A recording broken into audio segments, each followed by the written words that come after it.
Hi, I'm John.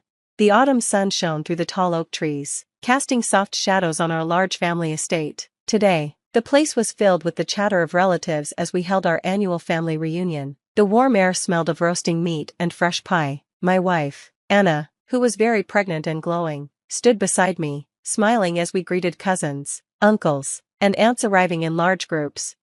"Honey, isn't it wonderful to have everyone here?" I asked. Anna squeezed my hand, her eyes scanning the crowd. "It is, but stay close. You know how your mom can be," she whispered. I noticed my mother, Helen, moving through the crowd, her eyes sharp and observant. As the day went on, the polite greetings turned into deeper conversations. Julia, my cheerful sister-in-law, joined Anna and me near the edge of the garden, offering some relief from my mother's watchful gaze. "So, John, that new case you're working on sounds tough, huh?" Julia asked, trying to shift the topic, which I appreciated. "Yeah, it's complicated, but it's nothing compared to handling family dynamics," I joked, though my eyes drifted toward where my mother was standing with my aunts, occasionally glancing at us. Anna noticed and tensed. "I wish she would just say what's on her mind. This silent judgment is exhausting," she muttered. "She just wants what's best for me, or at least that's what she thinks," I sighed. As the sun began to set, everyone gathered around a long table on the lawn for dinner. The air was filled with the sound of conversation, the clinking of silverware, and glasses raised in toasts. It was almost perfect, until my mother sat directly across from Anna and me. "John, I've noticed you've been busy with work lately. I hope you're still making time to ensure Anna is comfortable," Helen said, her voice sharp enough to make a few relatives stop eating for a moment. "Mom, Anna's doing great, right, dear?" I said, placing my hand on Anna's. "Yes, Helen, I'm fine and capable of looking after myself, but thank you for your concern," Anna replied, politely but firmly. Helen's lips thinned as she paused, her fork in the air. "Well, with the baby coming, you can't be too careful. I read an article the other day about how important it is for expectant mothers to avoid stress." "Really, Helen, I'm fine. John's been wonderful, and Julia has been a great help, too," Anna said, trying to shift the conversation. Julia quickly caught on and jumped in. "Absolutely, and wait till you see the nursery we've been working on. John, maybe you should show your mom the photos. It's coming together really nicely." And with that, the dinner continued. Helen's comments became sharper with each passing moment, subtly criticizing Anna's choices, from her diet to her decision to keep working late into her pregnancy. The tension at the table grew, and relatives exchanged uncomfortable glances. Finally, I stood up, tapping my glass to get everyone's attention. "I'd like to propose a toast," I said, "to family, by blood and by bond. May we always support and uplift each other, no matter what." Everyone raised their glasses in agreement, and for a brief moment, the mood lightened, but Helen's tight smile as she sipped her wine told me that the evening wasn't going to end peacefully. As the sky darkened, I had a feeling the real trouble was yet to come. Later in the evening, the warm atmosphere of the reunion started to fade, replaced by unease. The laughter and happy conversations that had filled the grand hall earlier were now replaced with a tense silence as we all moved toward the dining area for dessert. "Anna, wait till you try the lemon tart I brought. It's Julia's favorite," Aunt Margie said brightly, trying to lift the mood. "Oh, I'm sure it's wonderful. Julia's been talking about your baking all day," Anna replied, smiling as she linked arms with Julia. The two of them headed upstairs together, their dresses similar in style. But behind them, Helen's eyes narrowed as she mistook Julia for Anna. Her steps quickened, driven by a mix of resentment and a misguided sense of protectiveness. "I need to speak with you now, Anna," Helen called out, her voice sharp and urgent, but she was really calling out to Julia. Julia turned around, confused. "Helen, I think you," she started, but before she could finish, Helen, acting on impulse, pushed Julia. Thinking it was Anna, Julia lost her balance and fell down the stairs. The sound of her fall filled the hall, followed by horrified gasps as she hit the ground with a thud. "Julia!" Anna screamed, rushing down the stairs as the family stood in shock. Helen froze at the top of the staircase, her face pale as she realized the terrible mistake she had made. I pushed through the crowd, my instincts as a lawyer kicking in despite the personal horror unfolding in front of me. "Someone call an ambulance," I said, trying to keep my voice steady. John's command cut through the chaos as he knelt beside Julia, assessing her injuries. "Why would you do this, Helen? She's your niece," Anna's voice trembled with a mix of rage and fear. Helen, flustered and stammering, waved her hands helplessly. I thought she was you. I just wanted to talk. By pushing her down the stairs? John's voice was cold, his eyes searching his mother's face for an explanation that made sense. Moments later, Julia was taken away on a stretcher, and the house fell into a heavy silence. John pulled Helen aside, his tone a mix of disbelief and authority. What's going on, Mom? Your behavior tonight wasn't just out of line, it was dangerous. What did you think Aita was going to do? It's all those articles and talk shows, Helen muttered, wringing her hands. They say some women trap men with pregnancies. I thought she was manipulating you. Manipulating me? Anna's my wife. We're expecting a baby together. How could you believe such nonsense about her? John's frustration mounted as he ran a hand through his hair, struggling to understand how the mother he once knew had become someone driven to hurt out of irrational fears. I got scared, and seeing her, or who I thought was her, brought it all up, Helen admitted, her voice breaking. John shook his head, trying to process her words. Anna needs me, and Julia deserves justice. We're going to sort this out, but right now, I can't even look at you. He turned back to Anna, who stood by the door, her eyes red and swollen from tears. John's resolve hardened as they both waited for news about Julia's condition. The night air felt heavy with everything left unsaid, and the trust that had once bonded the family now lay shattered. The joyful reunion had dissolved into a harsh, sobering reality. I'm not implying anything, I've seen it. The cake incident was just the beginning. Why do you favor Maddie over Sophie? I pressed, feeling a mix of anger and sadness. Linda hesitated, her facade cracking. It's complicated, Hannah, you wouldn't understand. I need to understand, Linda, for Sophie's sake. She's your granddaughter too, I said, my resolve strengthening. The conversation was tense, with Linda alternating between denial and vague explanations. I stood my ground, making it clear that this behavior had to change. As I left the cafe, I felt a mix of emotions. The confrontation had been difficult but necessary. I had stood up for my daughter, and that was what mattered. Now, it was up to Linda to reflect on her actions and make amends, but deep down, I knew this was just the beginning of a longer journey. At the annual family gathering, the atmosphere was festive, but I was a bundle of nerves. As I moved through the crowd, making small talk, my eyes were constantly on Linda, waiting for the right moment. She was laughing and chatting, seemingly carefree, which only strengthened my resolve. Finally, I found my chance. Linda was alone, refilling her drink. I took a deep breath and went up to Linda. Linda, can we talk in private? I asked. She looked surprised but nodded and followed me to a quieter corner of the room. I want to talk about Sophie and Maddie, I started. I've noticed that you treat them very differently. It's not fair to Sophie. Linda looked defensive. You're imagining things, Hannah. This is ridiculous. No, I'm not. Others have noticed too. The way you focus on Maddie and barely acknowledge Sophie is clear as day. It's hurting Sophie, and I won't stand for it.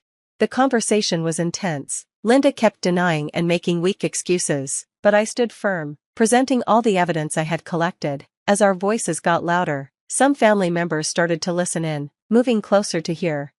This needs to stop, Linda. You're playing favorites, and it's harmful, I said, my voice rising with emotion. Finally, Linda's facade cracked. All right, maybe I've been more attentive to Maddie, but it's only because she needs more support. That's no excuse for neglecting Sophie, I said. She's your granddaughter too. The room fell silent as family members listened closely. Linda looked around, realizing her actions were being exposed. I didn't mean to hurt anyone, she stammered, her voice shaky. It's not just about intention, Linda, it's about impact. Your actions have consequences, I said. Linda tried to apologize and make excuses, but it was too late. The truth was out. As the confrontation ended, the family buzzed with whispers and shock. It was clear they saw Linda in a new light. In the days that followed, I noticed a change. Linda became more isolated, and her usual charm couldn't hide the truth revealed at the gathering. People started treating me with more respect, recognizing the strength it took to stand up for my daughter. Sophie, blissfully unaware of the details, seemed happier and more at ease. That was what mattered most to me. The confrontation had been tough, but it opened the family's eyes to Linda's true colors. It was a turning point that I hoped would lead to a healthier and more honest family dynamic in the future. In the aftermath of the confrontation with Linda, my life began to change significantly. My career as a graphic designer took off with new creativity and recognition. Clients were thrilled with my work, leading to more referrals and exciting projects. More importantly, Sophie and I found a deeper sense of happiness and peace in our daily lives. Her laughter filled our home, showing how much our lives had improved. "Mom, you're the coolest mom ever. Look at all these people loving your designs," Sophie said one evening, her eyes wide with excitement as she looked at my social media feed. I smiled, feeling a strong sense of accomplishment. We make a great team, don't we, sweetie? Together, we can achieve anything. Meanwhile, Linda's situation within the family was changing drastically. The once respected matriarch was now facing the consequences of her actions. I heard about her struggles from family members, who spoke with varying degrees of pity and disdain. Linda tried to organize family events, but the responses were often lukewarm. Invitations were politely declined, and her calls and messages often went unanswered. At a family barbecue, I saw firsthand how Linda's status had fallen. She tried to mingle, but people responded with polite nods and quick exits. Gone were the days when family members sought her advice or laughed at her jokes. Instead, they exchanged uncomfortable glances and found reasons to walk away. "Did you see how Aunt Linda was practically ignored when she tried to join the card game?" one of my cousins whispered to me. "Yeah, it's sad, but after what happened with Sophie and me, people are seeing her true colors," I replied, feeling a mix of vindication and sadness about the situation. The change in how the family treated me was noticeable. I went from being just Linda's daughter-in-law to being seen as a strong, independent person who stood up for her child. My opinions were valued, and my company was appreciated, a sharp contrast to Linda's growing isolation.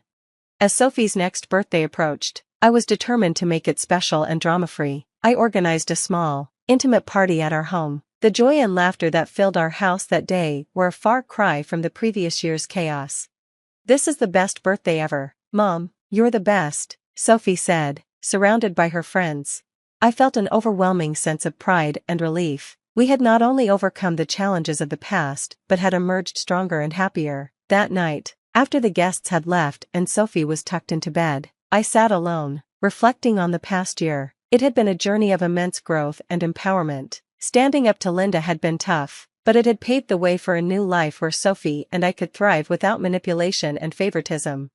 A text from Linda interrupted my thoughts. "I realize I've lost a lot. I'm sorry for everything. Maybe one day we can talk." Reading her message, I felt a mix of emotions. There was a sense of justice in seeing the consequences of her actions, but also a hint of sadness for the strained family bond.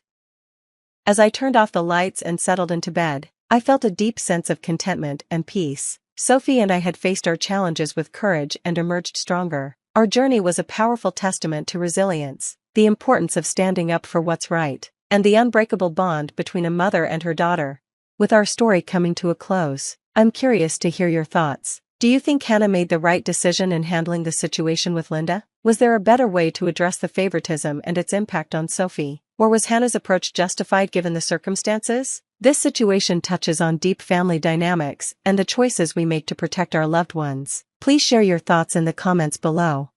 If you enjoyed this story and the journey we've shared, don't forget to hit the like button and subscribe to the channel for more content. Your support means a lot and helps keep these stories coming. Thank you for watching and being a part of our story today.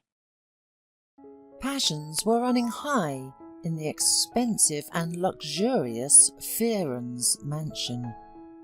20-year-old Jill was in a heated argument with her father, a famous and respected surgeon. "Dad, what does it mean that I urgently need to get married? Who needs it, me or you? I don't understand anything. You have been controlling me my whole life, not letting me breathe freely, surrounding me with nannies and guards. I am no longer a child, and I can decide for myself whether it's time for me to get married or not. And I will choose for myself the man I truly love with my heart." But Mr. Fearon was uncompromising and stood his ground. "Why are you raising your voice to your father? You've completely let yourself go. I have never wished or done anything bad for you.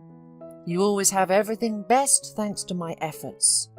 And I know better who you should be with. Pay attention to Peter Dolan a very promising young man. His father is a well-known deputy.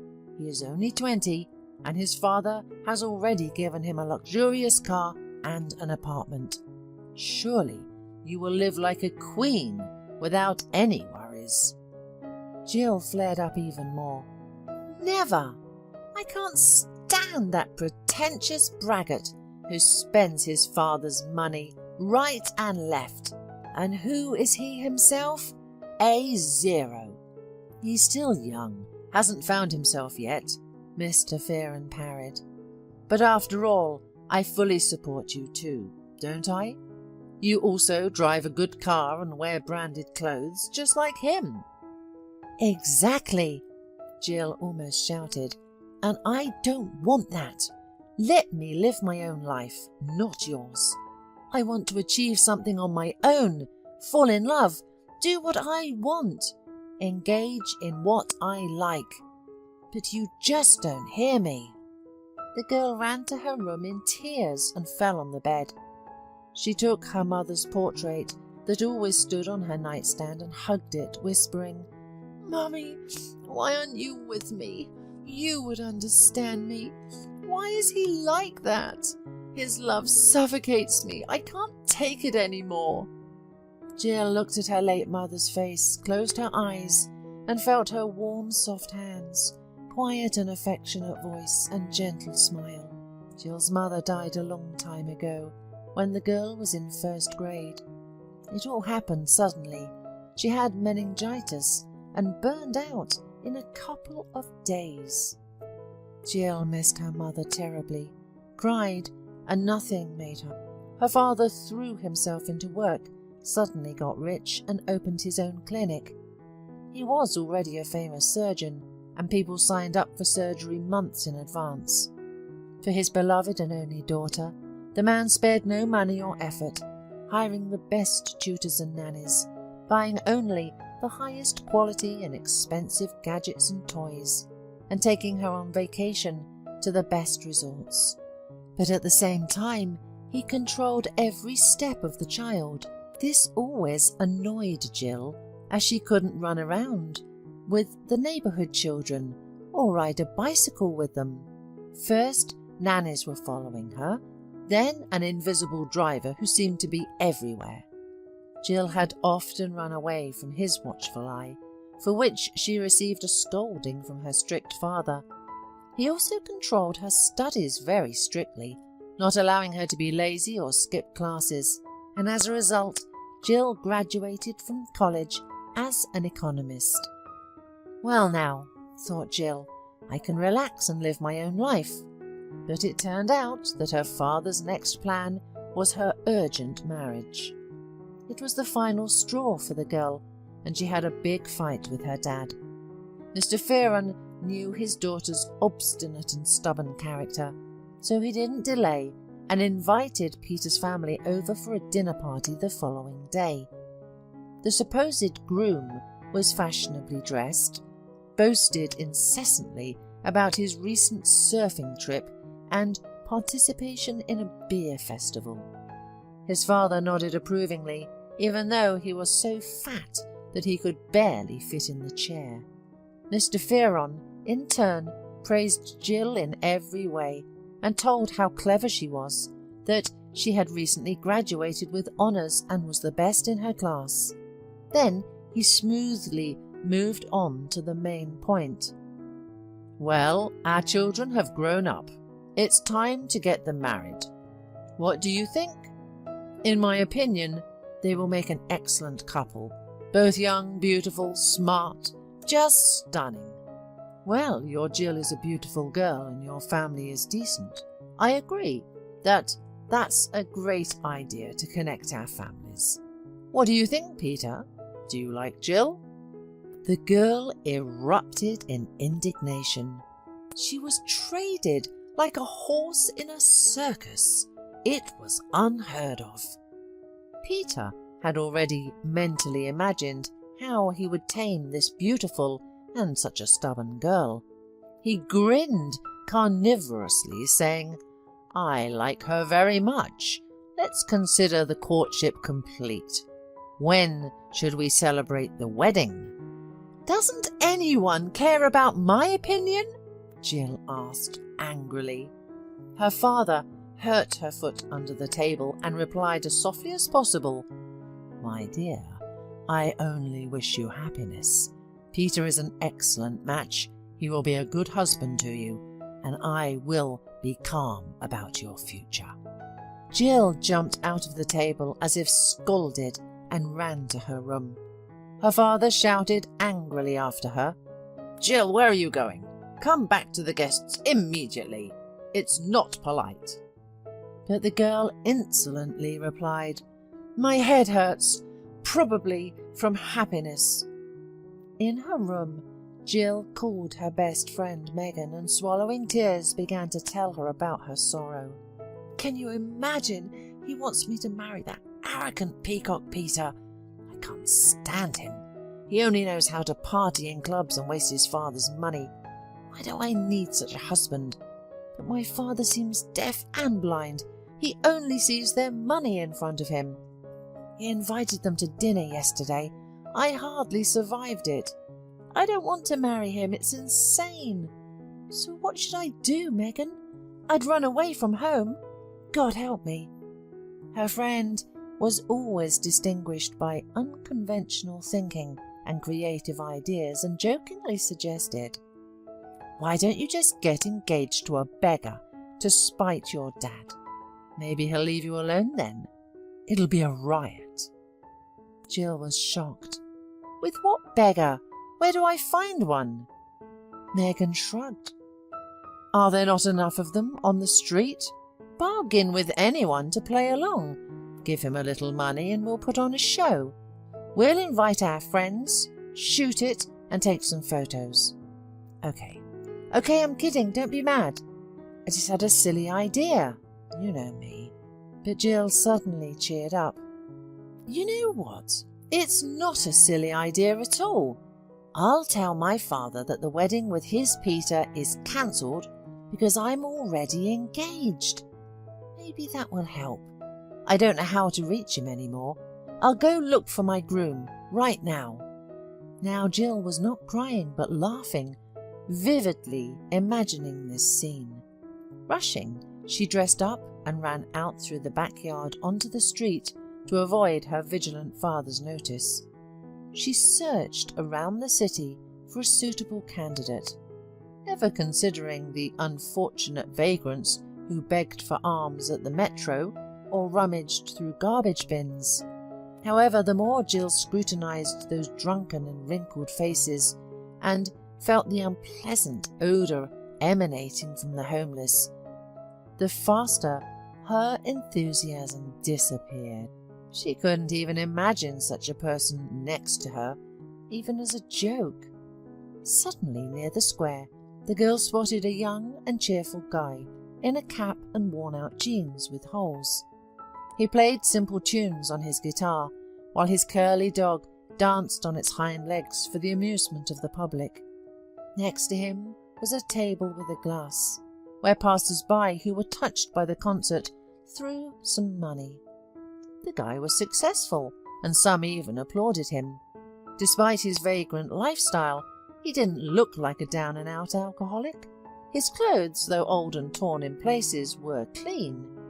Here he is, my ideal option, Jill thought. She approached the vagrant, smiled enchantingly, and put a large bill in the glass. The guy winked back at her when he saw the generous gift, and unexpectedly sang a song about a beautiful dream girl. Passers-by immediately stared at Jill, who involuntarily blushed, while the guy put down his guitar and introduced himself. "Thank you, lovely strange princess. You are so beautiful. I've only seen such girls in magazines. I'm David, and this is my faithful friend Rex.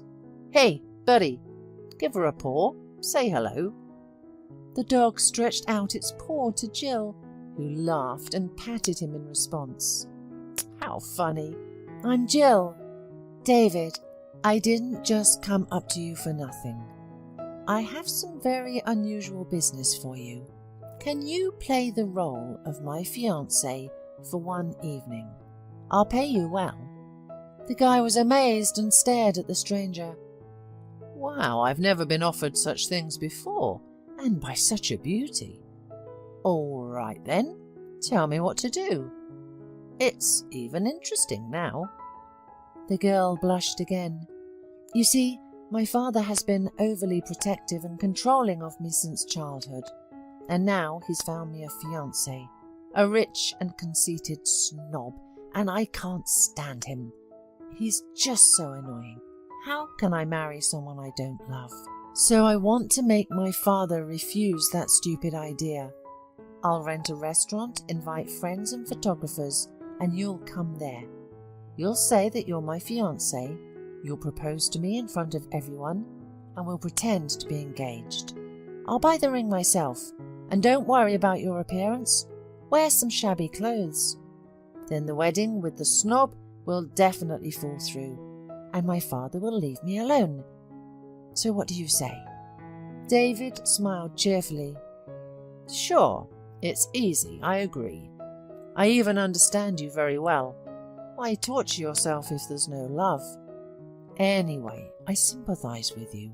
You have money but no freedom. I, on the contrary, have all the freedom but nowhere to live and nothing to live on. Such a paradox. Tell me when and where to go. I won't let you down, don't worry." Jill suddenly worried. "Oh, where do I find you? You're here and there, and you don't have a phone, I bet." David laughed. "I really don't have a phone, and I live in a janitor's storeroom near the bookstore. He took me in there. There's a couch and bedding, and there's also a mattress for Rex. And instead of rent, I sweep the courtyards at dawn when no one can see me. You'll find me there, if anything. Well, goodbye, fiancé. It's time for me and Rex to go. See you." Jill immediately called Megan and told her everything. They both started careful preparations, ordered a banquet at a restaurant, invited close friends, acquaintances and photographers. Jill bought herself a gorgeous dress with a huge cutout on the back and high heels. On the eve of the event, Jill gave her fiancé an exquisite ring and a red box. And so the show began. All the guests gathered, photographers on high alert. When David arrived at the restaurant, he was initially not allowed in due to his old worn jacket, but Jill personally gave the green light to let the young man in. David was amazed seeing his bride in her evening dress and with an exquisite hairstyle. He approached her, hugged her casually in front of everyone and said, "You look like a goddess in this outfit. I'm speechless. But to be honest, in jeans and a windbreaker, you're a natural." Later at the festive table, he took out a red box from his pocket, got down on one knee, as tradition dictated, and gave such an emotional speech that even Megan, who knew about the show from the very beginning, was left speechless. Looking into Jill's eyes, David said, "My beloved, gentle, cutest, and most beautiful one, will you marry me? I promise to take care of you, carry you in my arms, and not let anyone hurt you. Do you agree?" "Yes, I do," Jill replied, and the young man put the ring on her finger. The exciting moment was immediately snapped by photographers. Despite the stunned and surprised faces of the guests, the celebration continued with feasting and dancing until they dropped. Why waste the opportunity? Jill and David had a great time and danced to the lively music. The guy turned out to be so simple, it was easy and free with him, and she could be herself. Towards the end of the evening, Jill became very nervous. "David, I'm so scared now. I can imagine the scandal that will happen. My father will kill me." "Jill, tell me, Aren't you tired of living like a puppet, following your father's orders? David asked. You live someone else's life. Screw the wealth, leave home, start your life from scratch and finally be yourself. Take a risk. You're a cool girl. I really like you, but I feel sorry for you. I would really like to show you a different, free and unrestricted life that you know nothing about. The girl thought long and hard about David's words, and indeed, no one had ever asked her what she wanted, who she wants to become, how to live. Everything was always decided for her by her influential father. Maybe it's time to change everything. If not now, then when? In the morning, Jill woke up to her father's furious screaming in her ear. Her head hurt from yesterday's champagne and her legs ached from dancing. Mr. Fearon was shaking the local newspaper over her head. What is this? What kind of engagement is this? And who is this tramp next to you? Have you lost your mind? Explain yourself. Get up immediately. Jill's sleep was taken away instantly. The newspaper men were quick. Daddy, this is my engagement. My fiancé's name is David, so there can be no talk of a wedding with Peter. I'm relieved about that. I'll marry this tramp if I have to, but not Peter. Is that clear to you? And if you pressure me, I'll just leave home. Mr. Fearon was furious, tearing up the unlucky newspaper into tiny pieces and continued to rage. Do you even understand, you silly girl, what you've done? Now the whole town will be talking about how the daughter of a famous surgeon is marrying a tramp. You've ruined my reputation. You say you'll leave home. Well, go ahead and roll to your tramp. You won't get a penny from me. Got it? You'll cool down quickly and realize how much good your father did for you.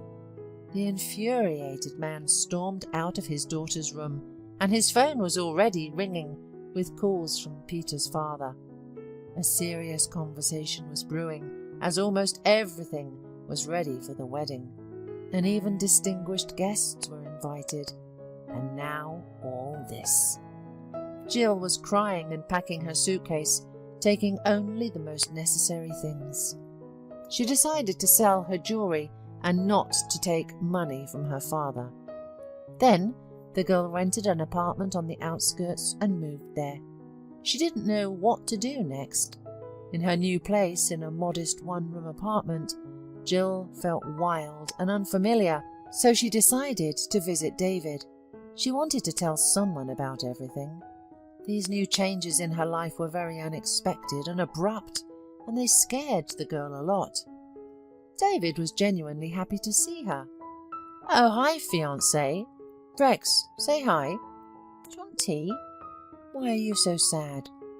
Jill almost cried. I left home and had a fight with my dad. He yelled at me so much. He blocked all the cards and said I'd be crawling back soon. I'm okay with that, but it's also weird to me. I don't know how to live on my own. I'm used to obeying my dad and doing what he says. Where do I start? What should I do? I feel like a fish that was thrown on the shore, gasping for air. David immediately made a decision. You need some time to recover. Adapt. Let's not think about anything for a week or two. Just live. And I'll show you everything I know about freedom. Then you'll decide what to do. Agreed? All right. What do we need? Matches, a blanket, bread and potatoes. That's it. Oh, and sausages and my guitar. And some tea in a thermos. Now, we're all set. Let's pack up quickly and follow me. Startled, Jill asked, Where? I don't understand anything. David winked at her. Don't drift away, fiancé. I won't hurt you. I'll show you such beauty that all your jewellery will pale in comparison. Come on, don't be shy. and they went on a hike. At first they hitchhiked, and David entertained the driver with merry songs instead of money. Then they walked for a long time along the winding paths outside the city into the woods. And finally, when it started to get dark outside, David exclaimed, "All right, we're here. Come here, Jill. Look, what a view from up here. What a beautiful sunset. What nature. There's a stream with natural spring water nearby and a lake. This is my favourite place. I used to come here a lot when I was a kid. Nature heals and calms. It fills the trees with energy. The free wind. Can you smell the freedom?" Jill rarely looked at the boundless dark sky with feather clouds, the huge red sun slowly disappearing over the horizon, the swaying, mighty treetops, and couldn't get enough of it. It was so... Why didn't she notice such simple things before? It's not far from the city, but she had never been here before. Meanwhile, David lit a fire and started roasting bread and sausages on regular sticks carved from trees, and then potatoes in the coals. The girl enjoyed the feast in the fresh air and was amazed at how delicious it was. So simple and so tasty. Jill had never rested like a regular tourist. Eating crispy bread with crust and tasty baked potatoes, sitting so soulfully by the fire, where she could be herself, sing along and not think about anything, just enjoy the moment. A whole week after that hike, Jill and David just walked hand in hand through the city, ate delicious vanilla ice cream, rode the merry-go-round, had fun and talked a lot. One day, David talked about his tragic fate. "My mother brought me to the orphanage at the age of 3. Like this, she led me by the hand, sat me on the porch and said, 'Goodbye, son. You're better off here. Forgive me. I won't be able to raise you.' She turned around and left. I remember crying and screaming when they took me to the orphanage, calling out for my mummy. I believed she would come back for me. After all, how could a mother forget her son? But it turns out she could. As a child, I was angry and hated her for a long time. But then I forgave her. In the end, I don't know what happened to her and why she had done that. So, I have no right to judge her. Of course, the orphanage was a hell.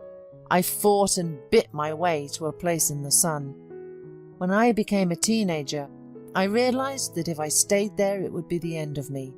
After all, most of the boys had already started drinking, smoking, and I ran away. And I've been wandering around the world ever since. Sometimes I'm welcomed here, sometimes there. Once I even lived in a gypsy camp for a month. They taught me how to sing and gave me a guitar. I take life easy and accept it as it is. In fact, a person doesn't need much for life. Just a crust of bread and a glass of water. There's a good saying, what difference does it make how old your shoes are if you're walking in them through Paris? After his confession, Jill talked about herself. And I'm just the opposite. My mother died very early when I was 7, and then my father raised me alone. He loves me very much, even too much. He always made all the decisions for me. I lived as if in a golden cage. Since childhood, I loved to cut hair. I even learned a few hairstyles myself. I even dyed and styled my friends' hair for different events. I really liked it, and it was my cup of tea. But as soon as I mentioned it to my father, I immediately heard, "Don't make things up. What kind of hairdresser? Don't disgrace our family name. Go to the most prestigious college and be an economist, for example. That's a worthy profession." And I became an economist. I was the top of my class, and everyone put me as an example. Only no one knew that I hated my lessons.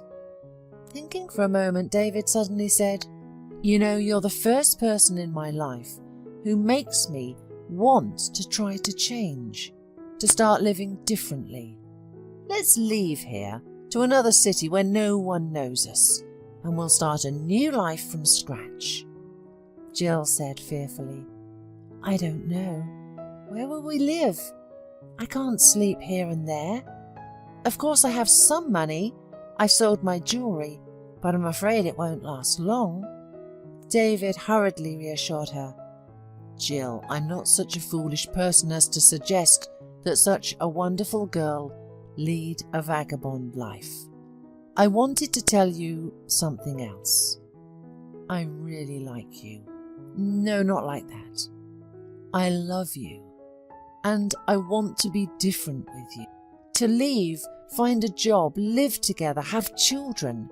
Understand? You've changed me in just a couple of weeks. I don't want to wander anymore, and I don't want to lose you." The girl blushed and turned red from such words. She replied, "I fell in love with you too. Do you believe it? From the first minute I saw you with Rex, in that square. You're not like everyone else. You don't care that I'm rich, who my father is, what people will think. You see me as a person, my essence, my soul, and that's priceless. And I like that about you. So, what are we waiting for? Let's leave tomorrow, before my dad starts looking for me. I can't hide from him in this city. I don't know why, but I believe you, even though I know very little about you.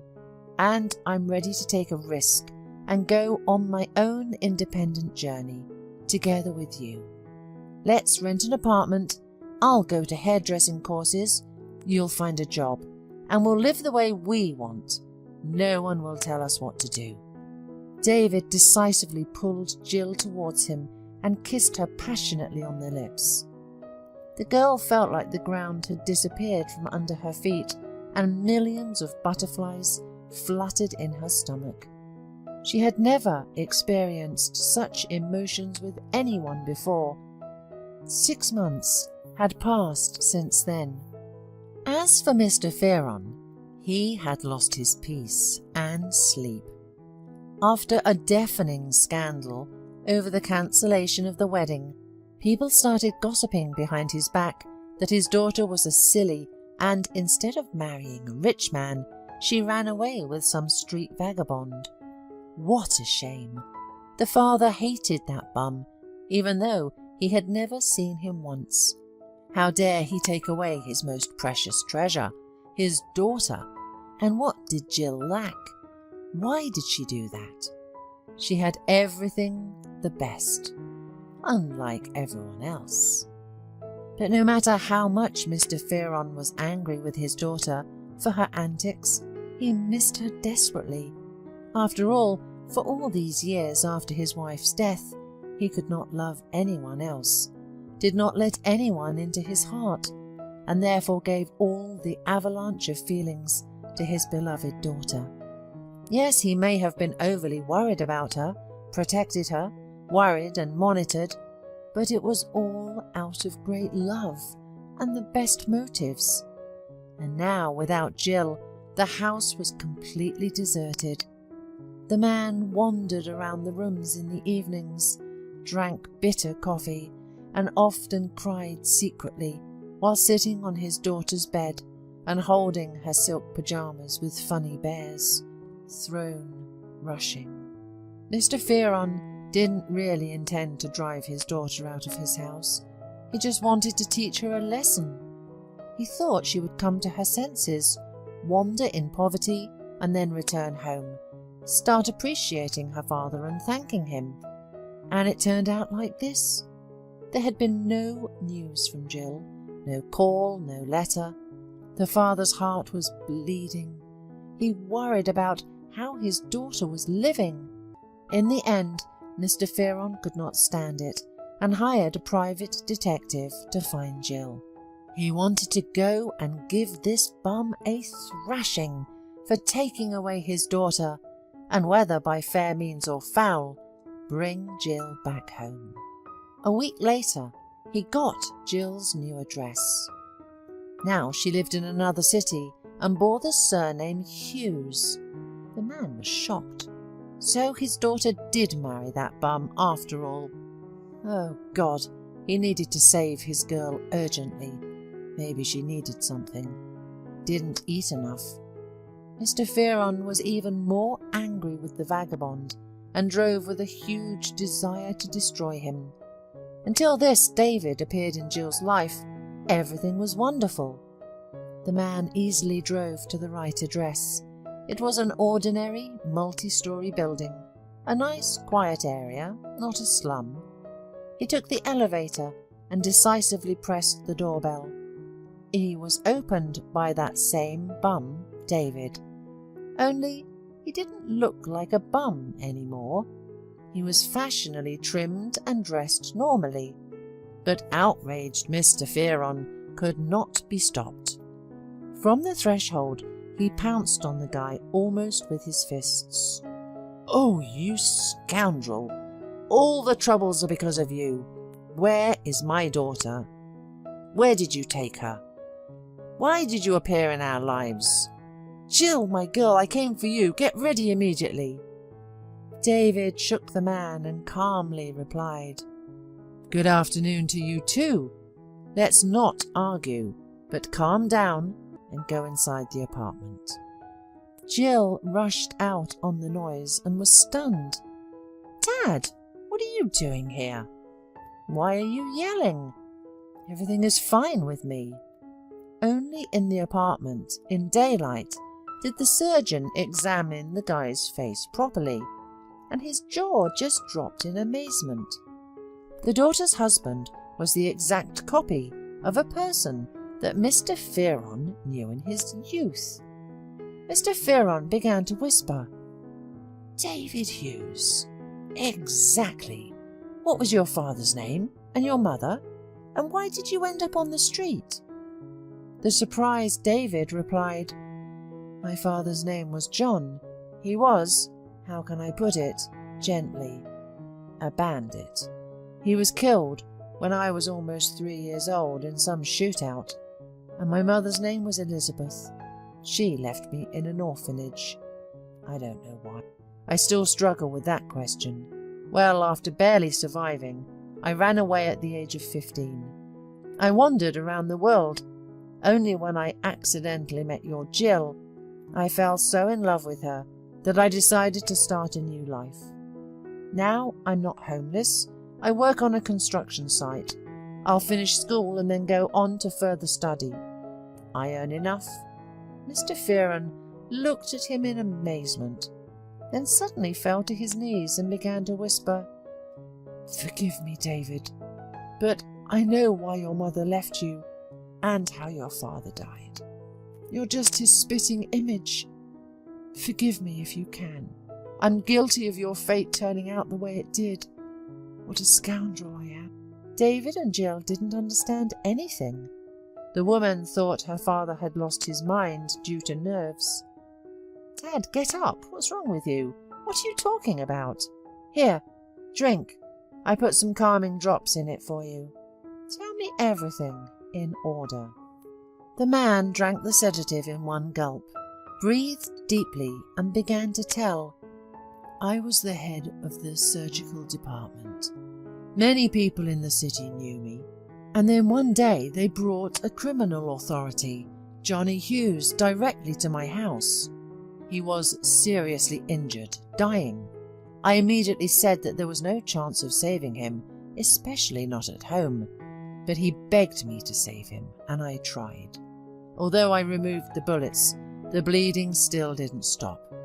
Johnny didn't have long to live, and I honestly told him that. Then he, overcoming the pain, whispered in my ear, "Listen, doctor, I got a job for you. I have a summer cottage, so under the roof of the shed there's a bunch of money in a black case. Don't ask where it came from. Take a little for yourself, for your troubles, and take the rest to this address. My wife and son will have a hard time without me. Please give them everything else, I beg you." I can't ask my friends to do this. I know they'll take everything for themselves. But you're an honest man. You won't fail me." And Johnny died in my arms. His friends were very disappointed that I didn't save their friend. They started to threaten me, but then they calmed down and took the body with them. At first, I didn't really believe Johnny's last words. I thought he was delirious. But curiosity got the better of me, and I went to that same cottage and found the case full of money. I came to his house to give the money to his wife and son, but they were at home, and then greed took over, and I didn't look for them anymore. I opened my own clinic, bought expensive equipment, got married, and everything started to spin. Family, work. Then my wife died, and I raised my daughter alone. And now, many years later, when I saw you, David, I realized what I had done. If I had acted like a human being back then, and still found you and your mother, then everything would have turned out differently for you, David. You wouldn't have suffered. You would have started a new life, and your mother wouldn't have had to give you up to an orphanage. Don't be angry with your mother. I'm the only one to blame. Only me. Forgive me, if you can." Mr. Fearon was terribly ashamed. He sat on the couch, covered his face with his hands, and silently burst into tears. David did not expect to hear such words from his strict father-in-law. He did not know how to react, only blinked frequently and remained silent, digesting what he had heard. Mixed emotions overwhelmed Jill. On the one hand, she felt very sorry for David. His fate was truly broken. He had no childhood, and it was because of her father. But on the other hand, she felt sorry for her father, who was now crying because he repented, recognized his mistake, understood everything, albeit late. The woman tried to ease the situation and said, "You know what? Let's all calm down and have some tea. Dad, I'll make you your favourite tea with bergamot." "Don't ask me back, Dad. I won't return. You see, I'm here with David, absolutely happy. Yes, I'm not a cool economist, but an ordinary hairdresser. We don't have a luxurious estate, but an ordinary rented apartment. And we don't eat salmon with creamy cheese for breakfast, just ordinary oatmeal. But I really have everything I need. Work that I enjoy, a beloved husband. I don't need to please anyone. I am who I am, and I don't need anything else." Mr. Fearon looked at his daughter in surprise. Her eyes were burning, and it was clear that she was truly happy. It even offended her father a little, so why had he been trying all these years? The man suddenly realized that he really hadn't lived in this crazy, insane race. Everything was rushing somewhere, afraid not to have enough time, not to earn enough, while life was passing by. Maybe it was necessary to stop, take a breath, look around and just live, enjoying every day, rejoicing in simple things, like his daughter does. David suddenly said quietly, "I don't hold a grudge against you, Mr. Fearon, I swear. I doubt that bloody money earned by gangsters would have brought happiness to my mother and me, and would not have saved the family. No, it's all about the person himself. No matter how difficult it is, not every mother will take her child by the hand and lead him to an orphanage. They will fight, learn to survive, go to work. But my mother gave up, broke down, got off the path, or something else, I don't know. Yes, I went through a lot, but you know, I still tried not to despair, to enjoy the sunshine, fresh buns, the free wind and freedom. But when I met Jill, something changed in my consciousness. I suddenly stopped wanting to live like a tramp. It was unbearable to part with her. I realized that this is the person I want to spend my whole life with. Love her, take care of her.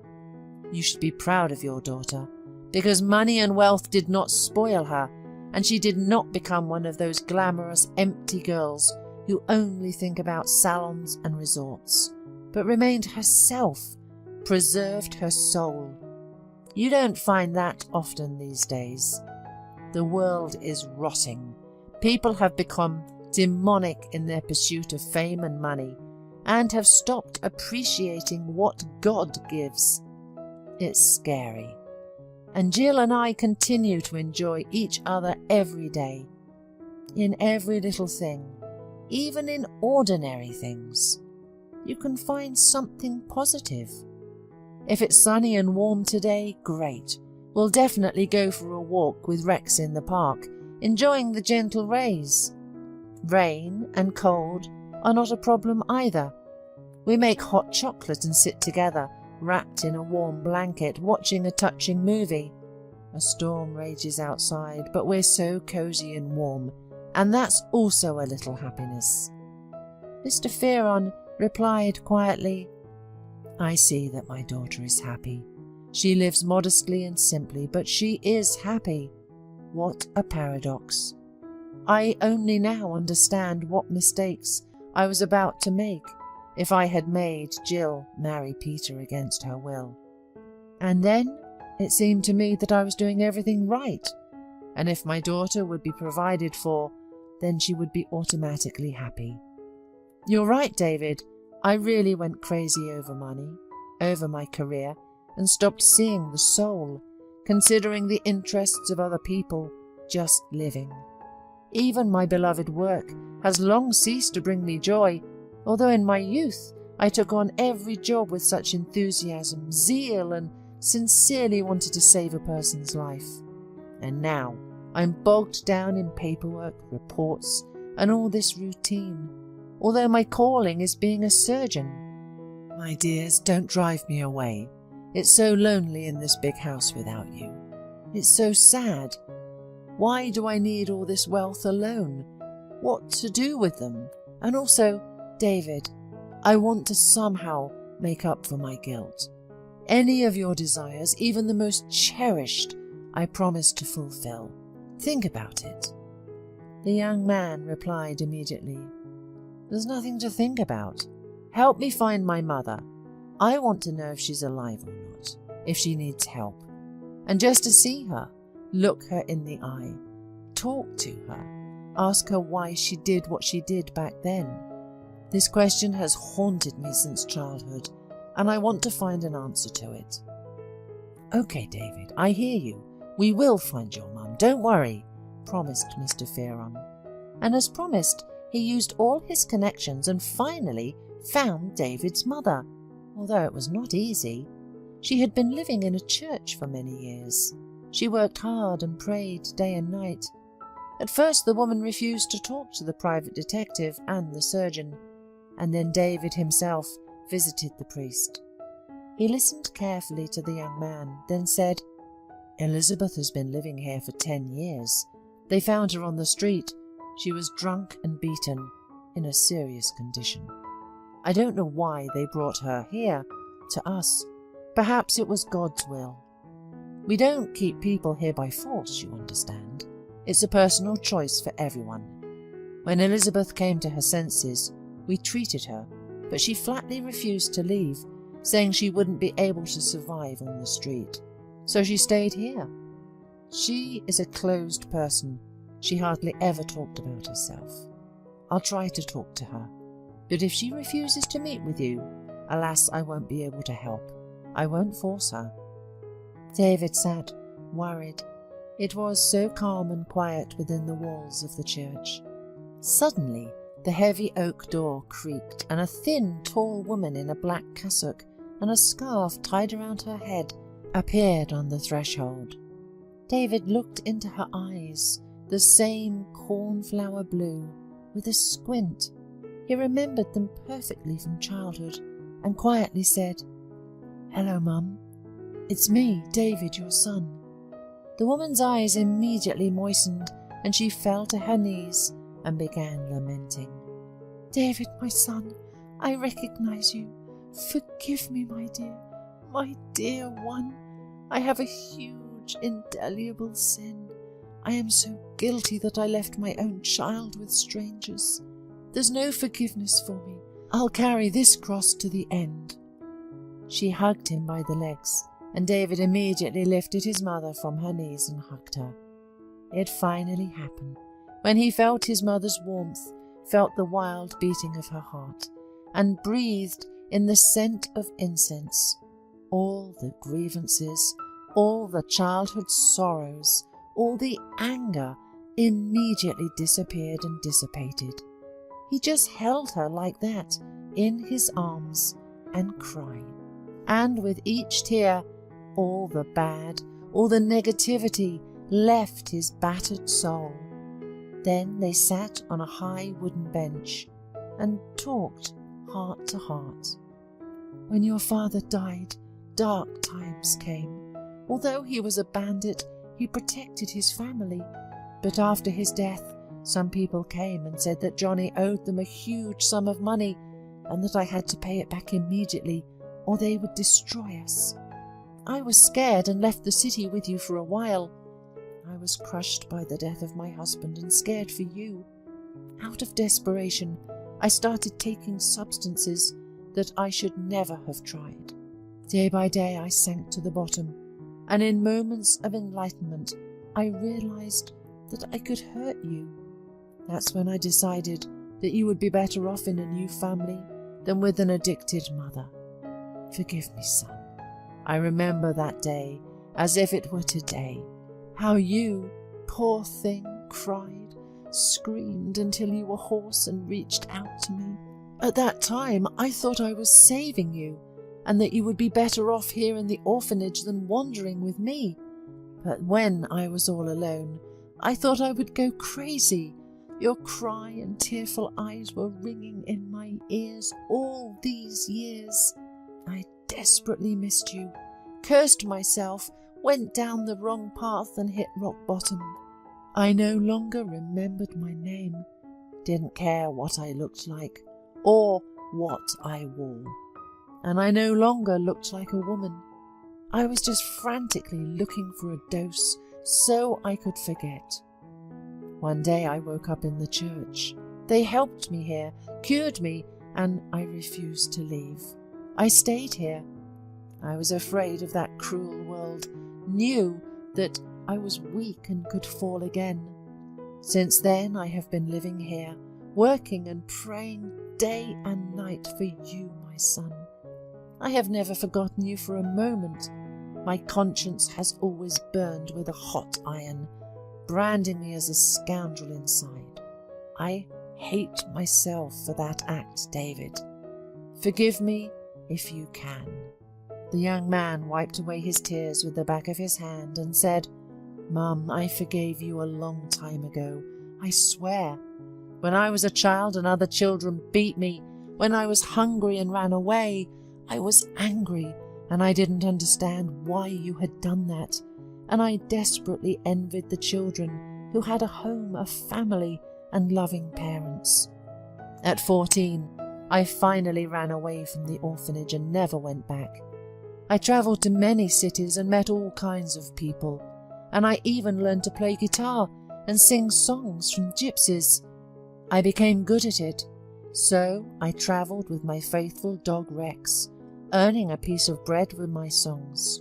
And then I met a wonderful girl, Jill, and she entirely changed me. We moved to another city, rented an apartment. I work as a foreman at a construction site and Jill is a hairdresser. We got married. We hope to have children soon. I'm glad I found you, Mum. I haven't been angry with you in a long time. I understand everything. If you like, you can live with us. Jill and I would be happy.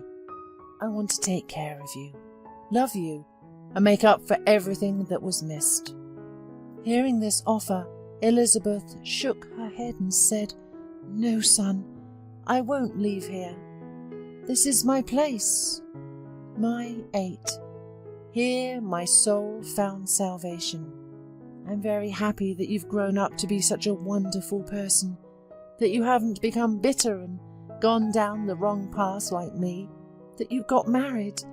I wish you and your wife only happiness and I'll pray hard that the Lord will send you children. But I don't want to go back. I've committed too many sins in my life.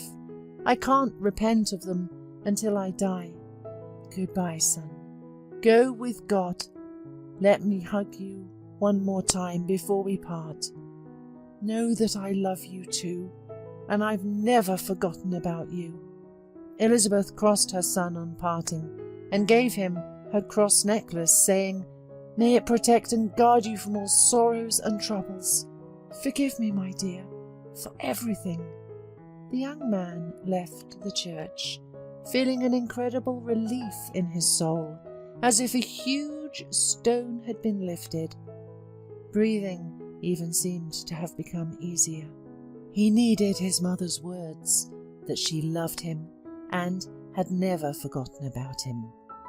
Everyone has the right to choose their own path. She can't be judged for that.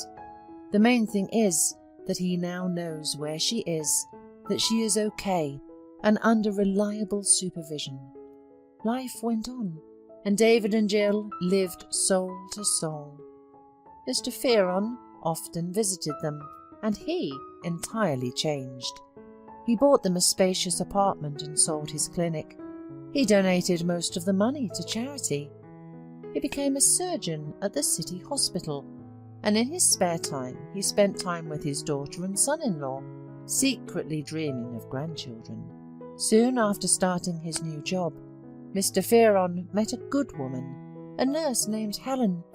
She was of ordinary appearance, plump, short, with a cute and open face. But the man fell in love with her soul, because Helen was such a kind and good person that it was impossible not to love her. They started dating and then moved in together. He introduced Helen to his daughter and son-in-law, and they quickly found a common language and often spent time together. They lived simply, like everyone else, but it was such happiness to wake up and inhale the aroma of something indescribably delicious and realize that you were not alone. Beloved Helen was busy in the kitchen making breakfast, or to fall asleep, cuddled up to the most precious person in the world. These moments are much more important and valuable than any money, fame, or honor, because they fill the soul and life with real meaning. Since he was a child, Patrick had been saving and treating animals, and he knew for sure that in the future he would become a veterinarian. All the neighbours' cats, dogs, and even roosters were constantly under his watchful eye, but the forest dwellers also had enough of his attention. There was not a day without him bringing home some poor toad or squirrel who needed his urgent help. His mother, of course, was not happy about all this, but she liked the fact that her son was growing up as a kind and compassionate boy. Eventually, deciding that a good veterinarian will not remain without work in the village or in the city, she put up with her son's hobby. But Patrick's friend Cheryl did not share his passions. Patrick often brought to her his pets, trying to instill love for beetles or spiders in his girlfriend, but she was only scared. "I want my own farm when I finish studying, but I haven't decided what kind of animals I will breed. When we get married, you will have to help me, so you better get used to it right away," smartly reasoned Patrick. Cheryl only snorted in response. They had decided to get married when they were 10 years old, but right now she was not planning to spend her life in the countryside with cows and horses. The girl dreamed of life in a big city, her own car, and expensive fashionable stores. Years went by. Patrick graduated from the veterinary school, served in the army, and returned to his native village to work as a veterinarian, while Cheryl was studying to become a teacher. During her studies in the city, the girl became very unused to village life and to Patrick, who was just a good friend to her. The girl did not come home often, and Patrick was too decent to impose, but he remembered his promise firmly and just quietly prepared for the upcoming wedding. Cheryl, on the other hand, thought more and more often that they were not a couple. During her studies, she had seen too many guys from the city, and she began to think that Patrick was too simple for her. She finally realized this when she met Brandon, the opposite of her childhood friend.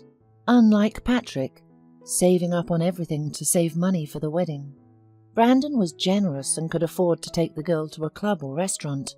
In addition, Brandon was handsome and seemed very intelligent and well-rounded to Cheryl. The girl was madly entertained by him, not like by Patrick, who was only talking about cows, sheep and their diseases. So Cheryl, who was dreaming of a beautiful life, began to think seriously about how she could avoid marriage without hurting Patrick. "Daughter, come to your senses. Have you thought about Patrick? He loves you," wailed her mother when Cheryl informed her that there would be no wedding. "Nothing. He'll fall out of love. I have to think about myself. I want to live decently, in the city, not in a barn with animals and with Patrick. I won't have any normal future." "But how do we tell him? After all, everything is ready for the wedding." But Cheryl did not care much about her fiancé's feelings, because in her mind she was already on the trip that Brandon had promised her. She quickly packed her bags and left with him to the sea, absolutely not worried about what would happen after her escaping. She did not see how worried her mother was, making excuses to the neighbours and relatives, and did not know how Patrick had withdrawn into himself and almost become a heavy drinker. She was in love, and she refused to notice how her actions were breaking other people's hearts. 6 months later, Cheryl married Brandon and never appeared in the village again. But the girl's life did not turn out the way she had imagined in her rosy dreams. Soon after the wedding, she found out that Brandon was a gambler, and the money that he used to win her heart was won by him at the casino. An ordinary manager in a small company could not afford to live the high life.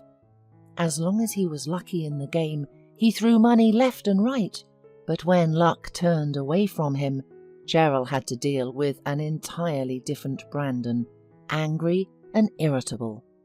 Accustomed to living the high life, Brandon snapped at Cheryl at the first difficulties and rebuked her for any expense. And this, despite the fact that Cheryl was working and their family budget often consisted only of her salary. Gradually, Cheryl felt more and more disappointed. She often thought of Patrick and she sighed heavily. Cheryl heard that her faithful friend had long ago left the village, married and become a father, and the girl was very bitter at those thoughts. Cheryl couldn't share her frustrations with her mother, so the only person she could talk to heart was her friend Virginia. She always willingly listened to Cheryl and expressed her sympathy, but if Cheryl had been more attentive, she would have noticed her insincerity. Virginia, a gorgeous single blonde, enjoyed Cheryl and her husband's company and joined them not only at their home, but also on picnics, birthdays and other holidays. At first, Cheryl and Virginia were working together in the daycare centre, but then Cheryl went to work at the orphanage. The family constantly lacked money, so Cheryl had to take more and more extra shifts at night, and she used to come home tired in the mornings, like Brandon after another night spent at the casino. On that fateful morning, Brandon was not at home, though the bed was not made. Cheryl decided that he had left before she got home. Adjusting the pillow, she noticed a long blonde hair on it, just like Virginia's. At first, she thought the hair was in the bed accidentally, but seeing a lipstick mark on the edge of the pillow, Cheryl was almost sure that in her absence, Virginia had visited her husband. Suspecting Brandon on cheating, Cheryl had not been able to sleep that morning. Thinking things over carefully, she left the house, bought a portable camera at the nearest electronics store, and installed it in the bedroom. She knew that Brandon had no competitors in the skill of lying, and he would certainly think of ways to justify himself. So she wanted to see everything with her own eyes. After telling her husband on the phone that she had to go to her mum's house for a couple of days, Cheryl turned on the camera and left. When she returned 2 days later, she immediately rushed to watch the video from the camera. Her premonition did not deceive her. Cheryl felt disgusted by what she saw. She quickly gathered her things and, without waiting for her husband to return, left the apartment. "Cheryl, where are you? Brandon and I are worried." Cheryl heard the worried voice of Virginia, who called her a couple of hours later. "You must have been robbed. All your things are gone." "No, it's just that I've left Brandon. The apartment is vacant, and don't call me again. I know all about you," answered Cheryl sharply and hung up. She rented an apartment and filed for divorce. Her soul was empty and only thought that she had once exchanged so foolishly loyal, sincere Patrick for wretch Brendan did not give her any peace. One day, a 4-year-old boy named Tommy was brought to the orphanage where Cheryl was working. He amazingly resembled Patrick in his childhood, and in addition, by some strange coincidence, he had the same last name. The boy was very frightened, but Cheryl hurried to calm him down. She took him by the hand and led him to meet the other children. "And your daddy's name?" she could not resist asking on the way to the playroom. "Patrick," the little boy answered quietly. "And where's your daddy now?" asked Cheryl, and her heart clenched, fearing the possibility that Patrick may have passed away. But it turned out that his father was under investigation. Hearing this, Cheryl immediately went to the village to find out what happened to her former fiancé. There, she was told he had recently been arrested because he had run over a man to death. Cheryl couldn't believe it. Patrick, that sweet and awkward boy from her childhood, didn't fit the role of a vicious racer. Where is Tommy's mother? Why was he sent to the orphanage? Cheryl asked Mrs. Ramirez, Patrick's neighbour. Yeah, she ran away with her lover as soon as Patrick had been arrested. And Patrick's mother died last year, and there was no one to leave the child with. So they sent him to an orphanage. Mrs. Ramirez sighed. And by the way, Patrick's wife didn't take care of the child much before. He was the only one who took care of Tommy. Mrs. Ramirez also told Cheryl how it really was. It turns out that Patrick wasn't even driving when the accident had happened. His wife loved to party, to have fun, and on one of the days she failed to control her car on the way back from another party. When she called him weeping, Patrick was in the village and asked Mrs. Ramirez's son Bob to give him a lift to the crash site and rushed to save his wife. There were no witnesses to the accident, and when Patrick arrived at the place, he himself got behind the wheel and called the police, taking the blame himself, and took Bob's word that he would keep quiet.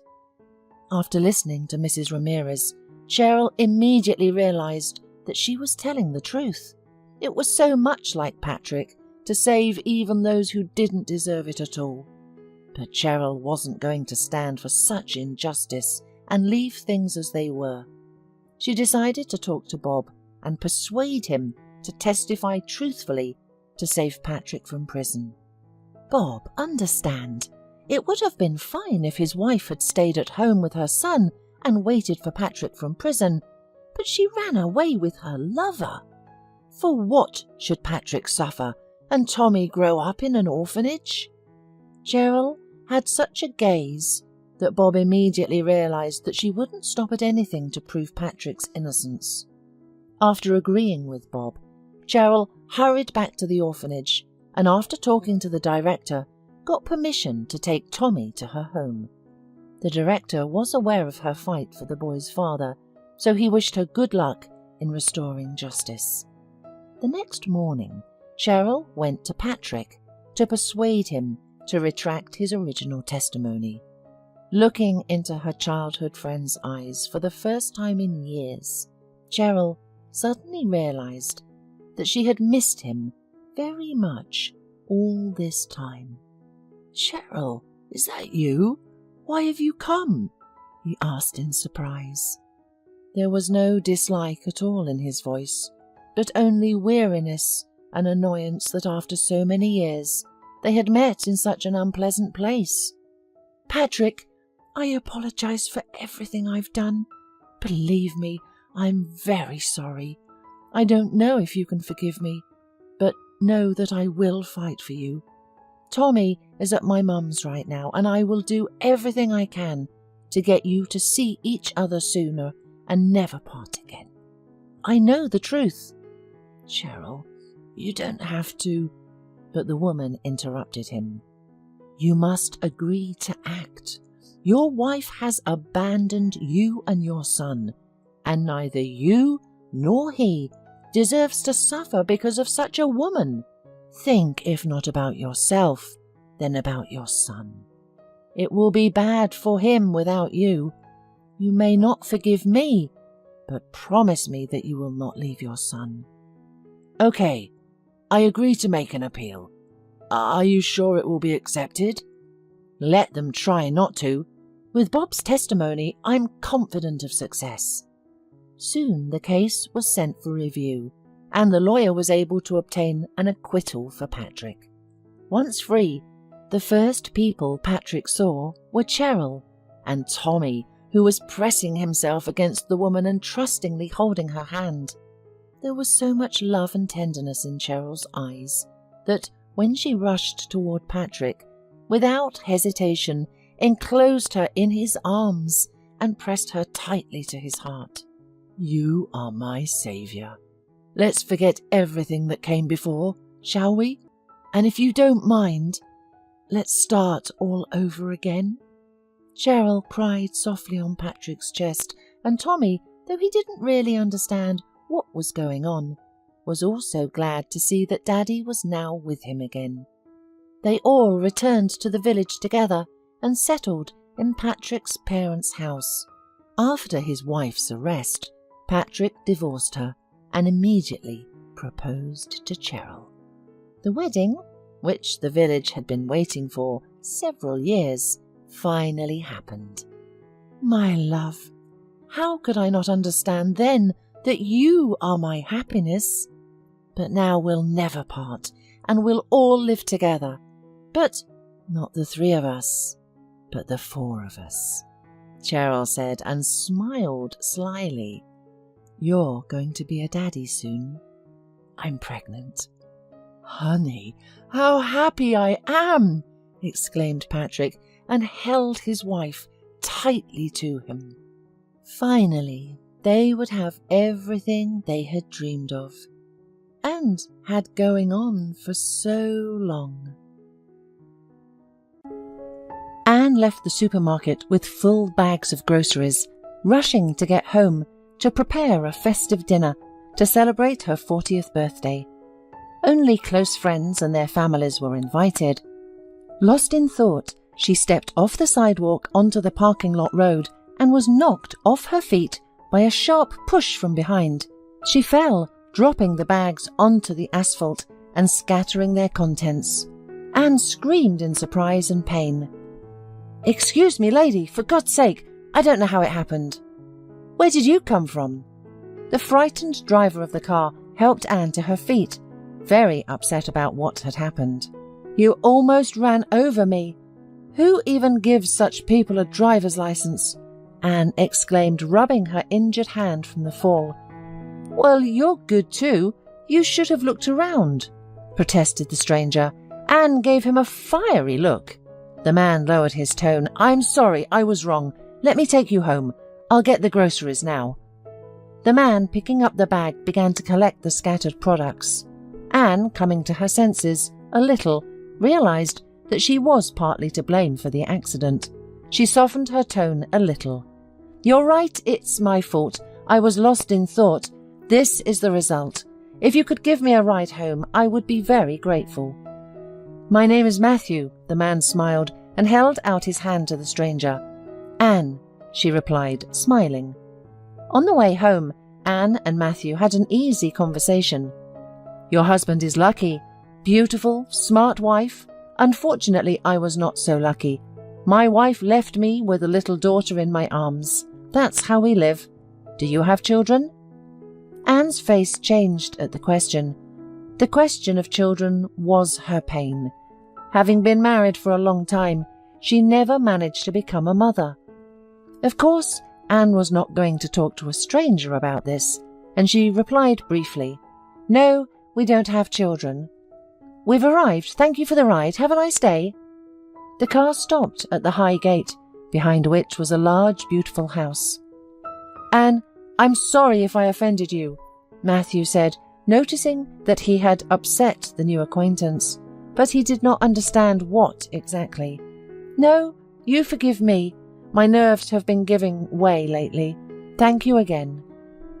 Anne quickly unpacked the groceries and started preparing dinner. When the table in the living room was already set, and there was very little time left before the guests arrived, Anne called her husband, but he did not answer the call. Anne sighed heavily. Lately, her husband had been staying at work until late at night. He often got irritated at all of Anne's questions and said he had a critical project. With time, Anne got used to her husband not being at home and learned to live with it. There was a doorbell on the intercom. Looking at the screen, Anne saw Gwen and Wes smiling. They had been friends with the couple since their college years and were probably the only friends of Anne and her husband. Christopher preferred not to let strangers into their home and life, except for friends from their youth. "Anne, you are such a beauty. It seems like you are forever 25, no more," said Gwen admiringly. "You are wonderful. Happy birthday, dear." "This is for you." Wes handed a beautiful bouquet to Anne. "And where is our hard worker? Is he not here yet?" "Well, you know, it's always urgent projects, meetings and business for Christopher," Anne replied. "I don't understand how you can endure such a life. You're always alone. Maybe you should go to work." Wes is actually looking for a new specialist, and as you know, finding a good architect is as difficult as finding a surgeon. "I remember you were the best in the course," Gwen suggested, feeling the oppressive atmosphere in her friend's home. "I would be happy to, but you know that Christopher is against it," Anne replied. "Anne, forgive me, of course, but I will say what I think about it. Christopher is selfish, and you are foolish. Don't you see that he has turned you into a housekeeper and spends his time when he wants? It's so convenient for him," Gwen expressed her opinion. "Well, my dears, I am glad to see you.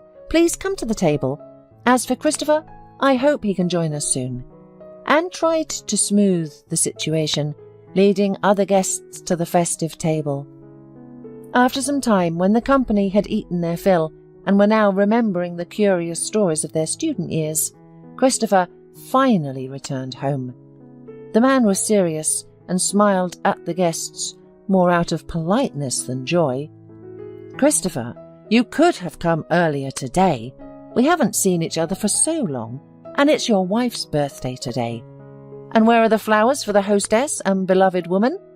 Gwen couldn't remain silent when she saw Christopher walk into the room empty-handed. "I am also glad to see you, but work doesn't wait. Wes probably understands me," the man replied, showing everyone that he did not like listening to such speeches.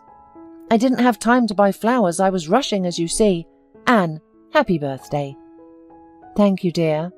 Anne opened the box and smiled sadly. Christopher never bothered about getting her a gift. He always gave his wife something from jewellery, and this year was no exception. The table became a little more cheerful with the arrival of the homeowner, but constant messages on his mobile phone interrupted conversations. At the end of the evening, after saying goodbye to Anne and Christopher, friends left the big house, and silence fell again. Anne began to clean up the table, and Christopher was constantly absorbed in his phone. When the cleaning was done, Anne turned to her husband. "Christopher, don't you think that even when you're at home, you're very far from it in your thoughts?" "Anne, don't nitpick. I'm working." "Okay, I understand," the woman said silently and walked to the bedroom. Barely holding back tears, she entered the room and allowed herself to cry. Despite being married, Anne felt very lonely and unwanted. Her father passed away when she was young, and her relationship with her stepfather never really worked out. Thankfully, Anne's friends never disappeared from her life, otherwise she would have been completely alone. Anne remembered her conversation with her friends and seriously considered the need to start working. She could spend her time productively and not feel so lonely. The next morning, Anne woke up early and noticed that her husband wasn't next to her. She had a bad feeling and knew that something wasn't right. Anne peeked into her husband's slightly open study door and saw Christopher sleeping on the couch, hiding under a jacket. Her heart raced in her chest. Something was definitely going on with her husband and their family as a whole. After taking a shower and getting ready, Anne went downstairs to the living room. Christopher was sitting in a chair, staring thoughtfully at the landscape beyond the window, with a cup of coffee in his hands. He didn't notice his wife's presence at first, and when Anne greeted him, Christopher jumped in surprise. "You've been acting strange lately. Are you okay? You slept in the office? Are you avoiding me? Christopher, do you encounter problems at work? What's going on?" Anne asked all the questions that bothered her. "We need to talk," Christopher replied in a calm voice. "Yes, I wanted to talk to you as well. I know you'll be against it, but I've decided to start working. I've fallen in love with another woman. She's pregnant and we're expecting a child," Christopher answered in the same mundane tone of voice. Anne's vision blurred. She swayed and could barely stand. "But how long has your affair been going on?" was all she could ask. "What does it matter? I found out about the pregnancy yesterday, if it's so important to you," Christopher said. "Thank you for not ruining my birthday," whispered Anne, and her tears streamed down her face. "Listen, let's do without hysterics," Christopher said. "Christopher, don't you care about my feelings at all?" "And what do you care about mine, Anne? I'm 40 years old, and all of my acquaintances already have children. And what do we have?" Christopher raised his voice, completely unaffected by his wife's tears. "How dare you blame me for not having children? You know how much I've been through, how many doctors I've seen." "Anne, stop this spectacle. Why all this tragedy? Thousands of people get divorced and move on. Understand, I will soon have a son, and I will finally be happy. Tonight when I come back, we will discuss the details of the divorce," Christopher said and left, slamming the door behind him. Anne collapsed on the floor, crying from pain and humiliation.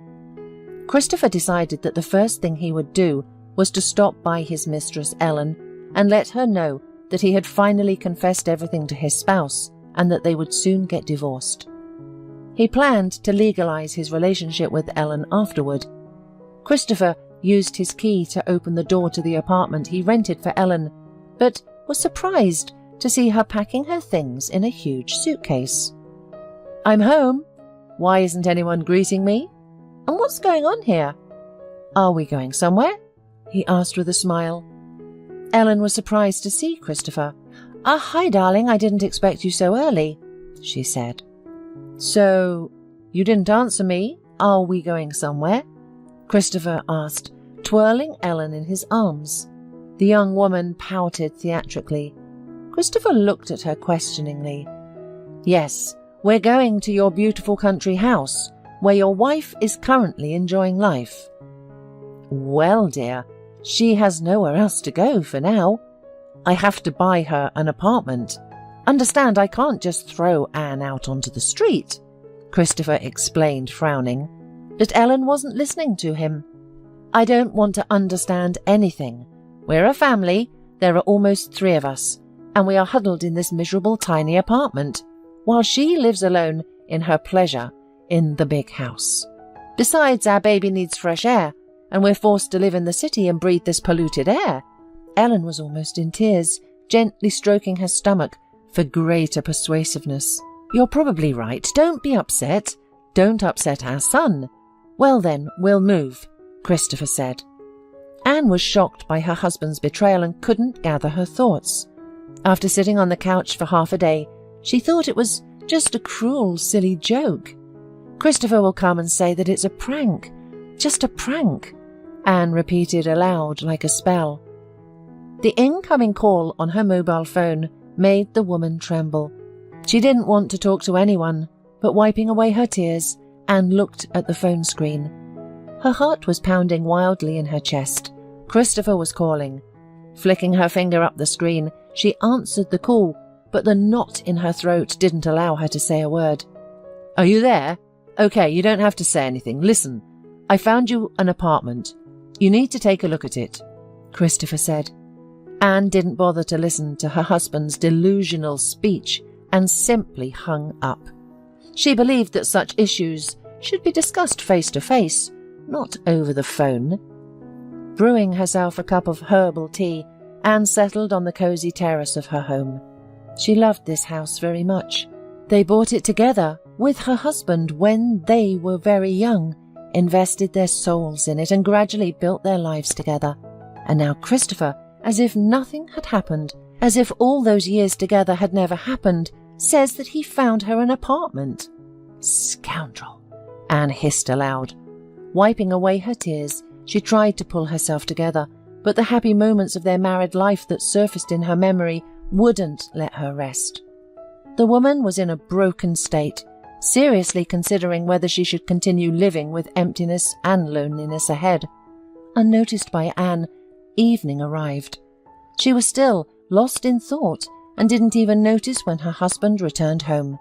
Christopher found his wife and immediately got down to serious talk. Anne, what was that? You hung up the phone and didn't answer my calls? We are adults, after all. Let's part peacefully and amicably. I'm not holding you back. What do you mean? What don't you understand? I'm not holding you back. Go to your mistress if you want. I found you an apartment. An apartment? Then go there. I'm in my own home and I'm not going to vacate it for your mistress. In the worst case, we will sell it and divide the money. I think that would be fair. Anne, this is actually a house bought under my mother's name, if you remember. Moreover, it cannot be sold as it is under mortgage. Excellent, dear. Now I understand why you insisted on registering the house in your mother's name. You covered your back very well.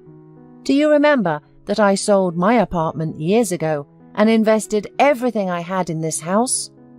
I remember everything. That's why I'm telling you that I found you an apartment.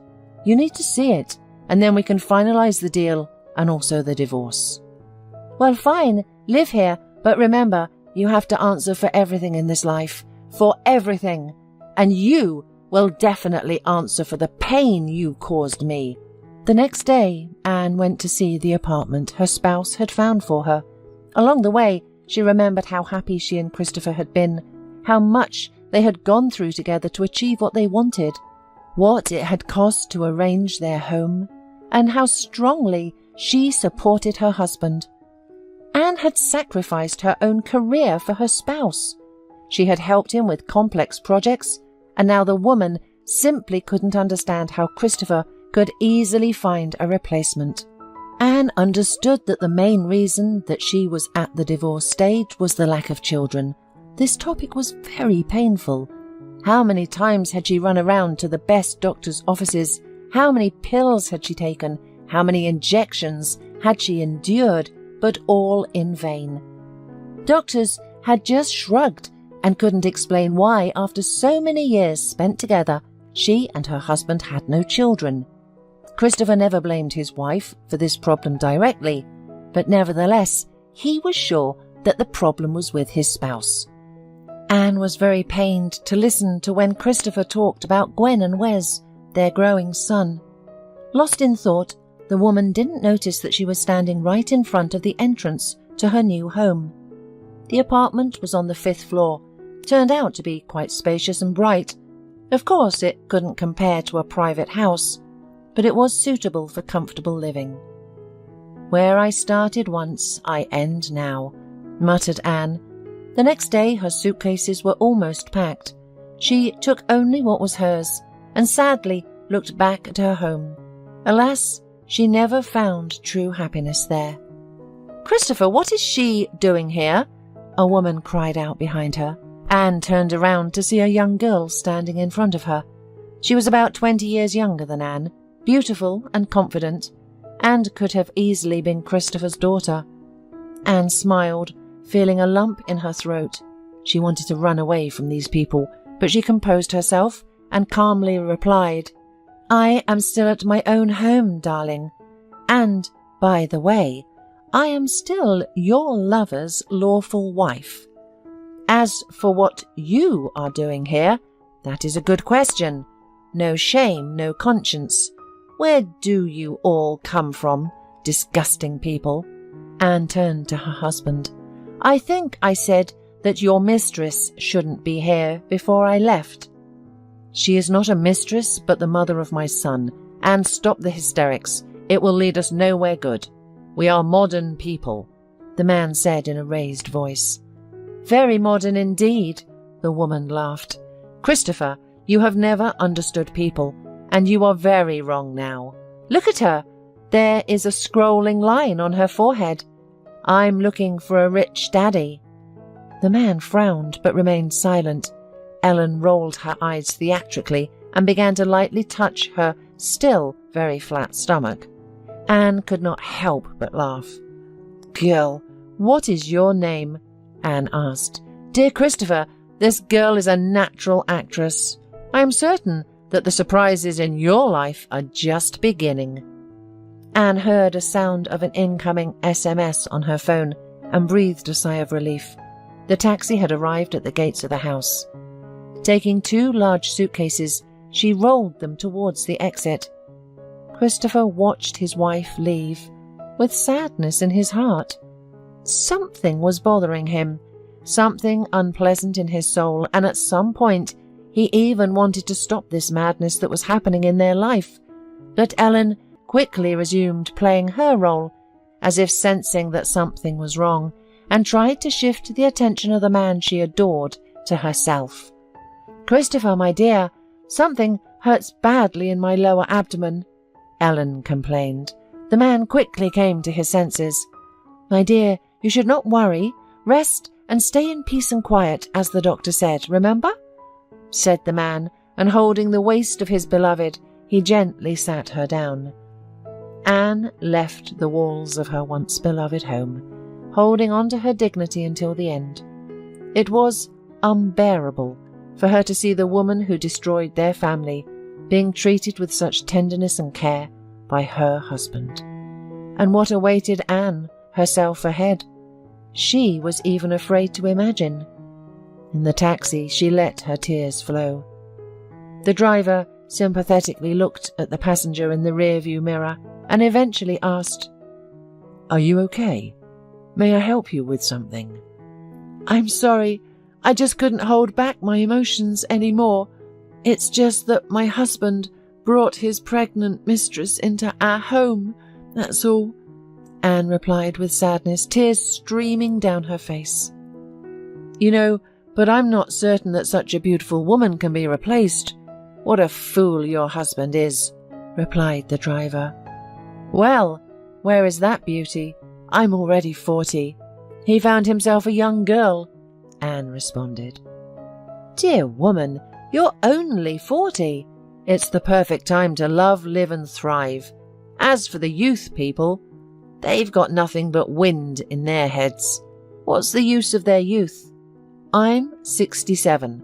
Trust me, as an experienced man, everything will be fine for you. And when that happens, your husband will come back. But will you need him later? It may seem like the end of the world now, but believe me, you will soon remember this situation with complete indifference. You may even laugh about it later. Anne was truly grateful to this wonderful stranger for his support and kind words. She listened to him, and in her heart, hope for a happy future began to grow.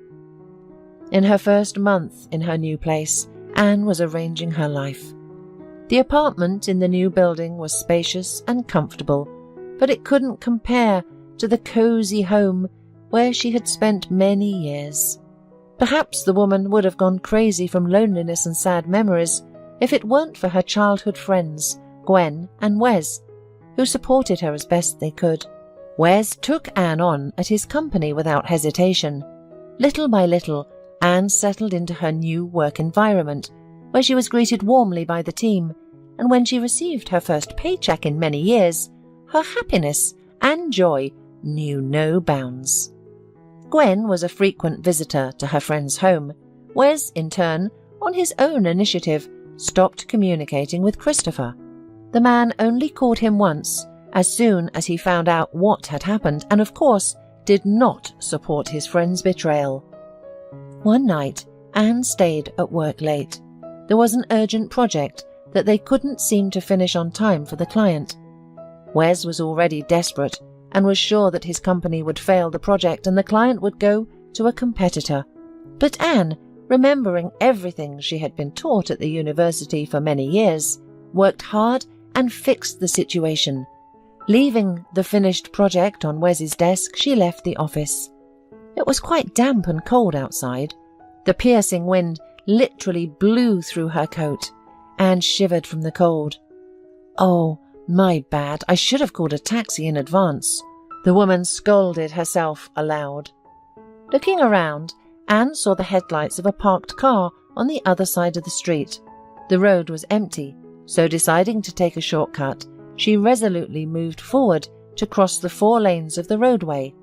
A second later, as soon as Anne stepped onto the road, a car jumped out from around the corner. The headlights blinded her. She heard the squeal of brakes and stumbled out of fright. "You're crazy and probably tired of living." She heard the voice of a man getting out of the car. "It's you who's crazy. Watch where you're driving," snapped the woman, fully aware that she was in the wrong. "Oh, an old acquaintance. Hello. The same people are always on the road," heard Anne, a mocking male voice. Although he seemed familiar to her, the headlights still blinded her, and she couldn't see the face of the driver who had approached her. "Let me give you a hand, I'll help you up." "Thanks, I've already been helped. My knees and hands are bruised. Tomorrow is an important day for me. I have to present the project to the client, and you've ruined everything for me." "What will the client think of me?" Anne said reproachfully. "And you should tell this person the truth, that you're a frivolous person who often throws herself under the wheels of a car," replied the driver. "You're a bore." "You're right, that's the type of person I am. Either way, get in the car. I'll take you home. Or leave the road, I'm in a hurry." Okay, I don't want to go in this state. Take me home." "Take me home? It's your responsibility because you practically hit me with your car." Anne quickly got up from the wet asphalt and plopped down on the passenger seat. When the driver turned to her, she said in surprise, "You? Matthew, if I remember your name correctly." "Yes, that's me. I recognized you right away. You're Anne." The man and the woman laughed. What a coincidence that she practically got the wheels of the same car as a few months ago. "Well, I remember where to take you," the man said with a smile, but Anne smiled sadly in response. "A lot has changed in my life. Now I have another address. You know, There are new apartment buildings not far from the South Bridge." "Yes, I know. So it turns out we're neighbours now." The man smiled. "Excuse my curiosity. Why did you move from a house to an apartment?" "My daughter and I are dreaming of moving into a house. The air is cleaner there. Everything is different." "I divorced my husband. He bought me this apartment, so I moved," Anne replied. "I'm sorry, but as far as I remember, you had a happy family not long ago." "It's all banal. I couldn't have children with my husband, but his mistress got pregnant. Now they live in my house enjoying life, and I'm in the apartment. That's it. I've satisfied your curiosity. Let's be quiet now. I have an important day at work tomorrow." "I'm sorry, Anne. I didn't realize it was like this." Matthew was silent for the rest of the way to Anne's house. When they arrived, the man smiled. "We're neighbours. I live across the street. I hope this isn't the last time we meet. Only let us under different circumstances. Thank you for the ride," Anne smiled. She only fell asleep towards morning, thinking about the work she had done on the project and about Matthew. The man was handsome, and being with him felt simple and easy. Anne found herself hoping to meet him again, but under more pleasant circumstances. In the morning, barely opening her eyes, Anne looked at the clock and was horrified. "I overslept! Oh, not today!" She rushed around her apartment, trying to get ready as quickly as possible. Within 10 minutes she was fully dressed, had managed to touch up her lashes, apply blush, and tie her long hair in a tight bun. She cursed herself for not calling a taxi in advance again, and now had to waste precious time waiting for a car. "Good morning, neighbour." Anne heard a familiar voice behind her. Turning around, she breathed a sigh of relief. "Matthew, help me! I'm late for an important meeting." She ran towards the car, where her recent acquaintance was waiting. "I had been working until late last night on a project, and it's critical for my future and the company's reputation. The boss says the client is very picky, and only I know the nuances of the project's execution. Therefore, only I can convince the customer that our project is the right fit for him." "Well, how can I refuse a beautiful woman? By the way, I'm also in a hurry for an important meeting." "It's not far from here, where you almost hit me yesterday, remember?" Anne pleaded with the man. He noted her natural beauty with minimal makeup. "I agree, but I have a condition. We'll have lunch together sometime." "Matthew, anything you want. Let's go." As they drove up to the office, Anne jumped out of the car and hurried into the building. Matthew looked at her with a smile. He could not understand the man who, of his own free will let such a woman out of his life.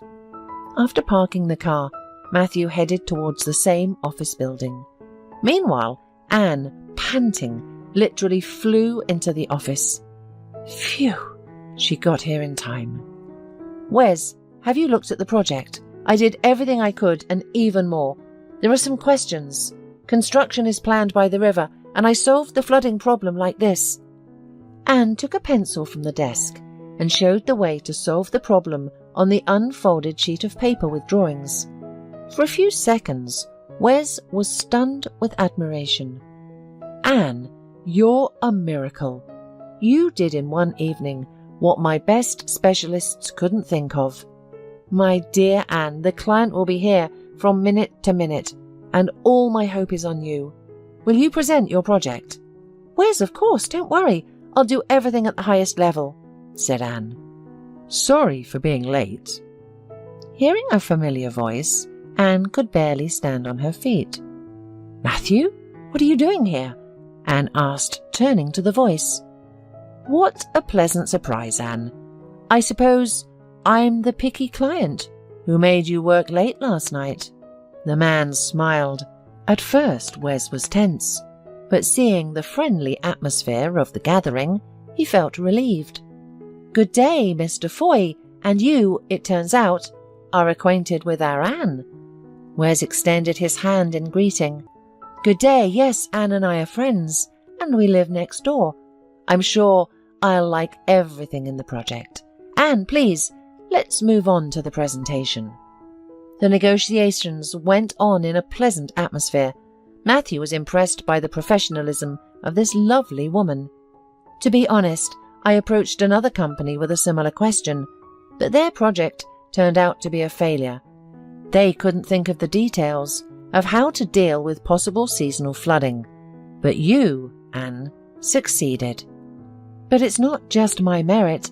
Our whole team has been working on the house project, Anne replied, a little embarrassed. I like everything, Anne. I would like to invite you to our site, where the house will be located in the future. I also wanted to discuss some details. Will tomorrow suit you? Matthew asked. Anne blushed even more and looked at Wes. Well, Anne, you have an excellent understanding with the client, so congratulations. You will lead this project to the end. Wes smiled. All day, Anne was in a cheerful mood. Everything was gradually improving in her life. She hardly thought about her ex-husband, who had betrayed her. The way Anne looked at Matthew could not be hidden from the friend of her youth.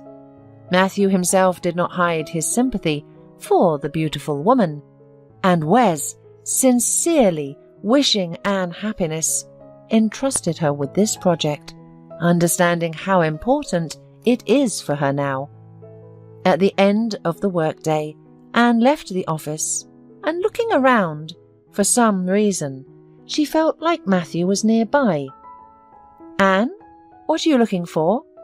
Are you 20 years old? The woman asked herself aloud and prudently went to the regulated crossing. In the morning, as agreed, Anne was waiting for Matthew at the entrance. Anne hated unpunctuality, so when she spotted Matthew in the distance, Anne became indignant. Hello, Matthew. I've been waiting for you in the rain for half an hour. Hello, sorry, for God's sake, but my daughter got sick. Her temperature rose at night. I haven't written down your number, so I just couldn't warn you. Our trip is cancelled.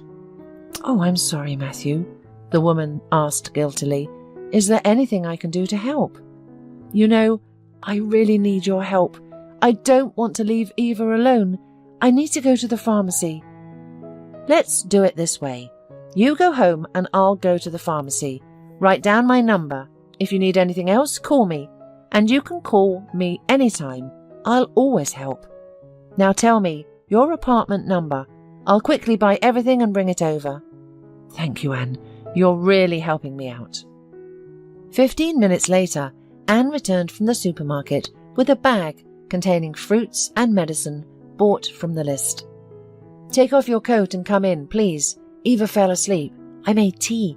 You're all wet, and I wouldn't want you to get sick because of me, Matthew said tenderly, helped Anne take off her coat and invited her to the kitchen. To Anne's surprise, the atmosphere in Matthew's apartment was quite modest. She knew that the amount of money needed for Matthew's project was quite large. However, based on the situation in the apartment, it could be concluded that he was not a wealthy man. During tea, Matthew and Anne talked a lot, including about his little daughter Eva, who was only 5 years old. The girl was born healthy, but a month later, doctors diagnosed her with a congenital heart defect. When the baby was 1 year old, doctors performed a successful operation, and Eva quickly recovered. A year after the operation, Eva had her first asthma attack. Matthew did everything he could for his daughter, but no one was able to cure her completely. The only thing doctors recommended was to take the child out of the city more often and change the environment. Fresh, clean air will certainly be good for her, and maybe the disease will go away altogether. She will grow up and be completely healthy. That's why I thought building a house now is the way to go. The only problem was that the house would be practically by the river. You're the only one who could solve that problem.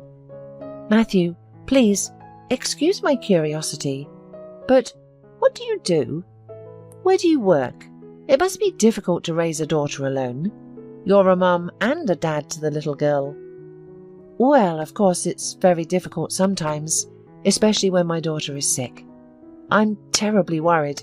When Eva is healthy, I take her to daycare and go to work myself. I'm a mechanic at a technical service station. How do you manage to do everything? I'm used to it. I can't afford not to manage everything myself because there's no one else to take care of Eva. We're trying to do everything together. Now we're eagerly waiting for the construction of our dream home to begin. When we finish, I hope everything will get easier. My childhood friend built a sawmill in the village, not far from my plot. He says he really needs me as a good woodsman. Wow! Do you understand this kind of work? Anne was surprised. Of course, my father did it all his life. We had a profitable wood processing business, by the way. I've been in this area since I was a child. But when my mother died, my father eventually met another woman and sold everything. I didn't even think about doing this business. I just wanted to leave for the city. My father gave me a large sum of money from the sale of the business. I graduated from agricultural college. I know everything about forestry. I became a car mechanic because my profession wasn't in demand in the city. But I make good money, enough for me and Eva. I still plan to leave the city and do what I love. Anne listened to Matthew with admiration. She had never met such simple and sincere people in her life, except for Gwen and Wes, of course. Matthew shared a lot about his plans for the future. Anne liked everything about him: his sense of humour, simplicity, way of communicating, care and attention. She especially liked his sincere eyes and smile. Matthew and Anne were so engrossed in their conversation that they didn't notice Eva entering the kitchen. "Daddy, who is this lady?" Eva asked. "Eva, darling, how are you feeling?" Matthew smiled, turning to his daughter. "Come here, I'll introduce you to my friend. This is Anne. She lives next door to us and came to help us as soon as she found out that you were sick." "Hello, Anne. I'm Eva." "I'm very pleased to meet you, Eva. You're a very cute and beautiful girl," Anne said, looking at her new acquaintance with curiosity. "You're also very beautiful. Do you have a daughter?" the little girl asked. "Unfortunately, no. I would really like to have a smart daughter like you," Anne replied sincerely. "Well, if Eva agrees, I suggest we order pizza and watch an interesting movie. We have an unplanned day off tomorrow anyway," Matthew suggested.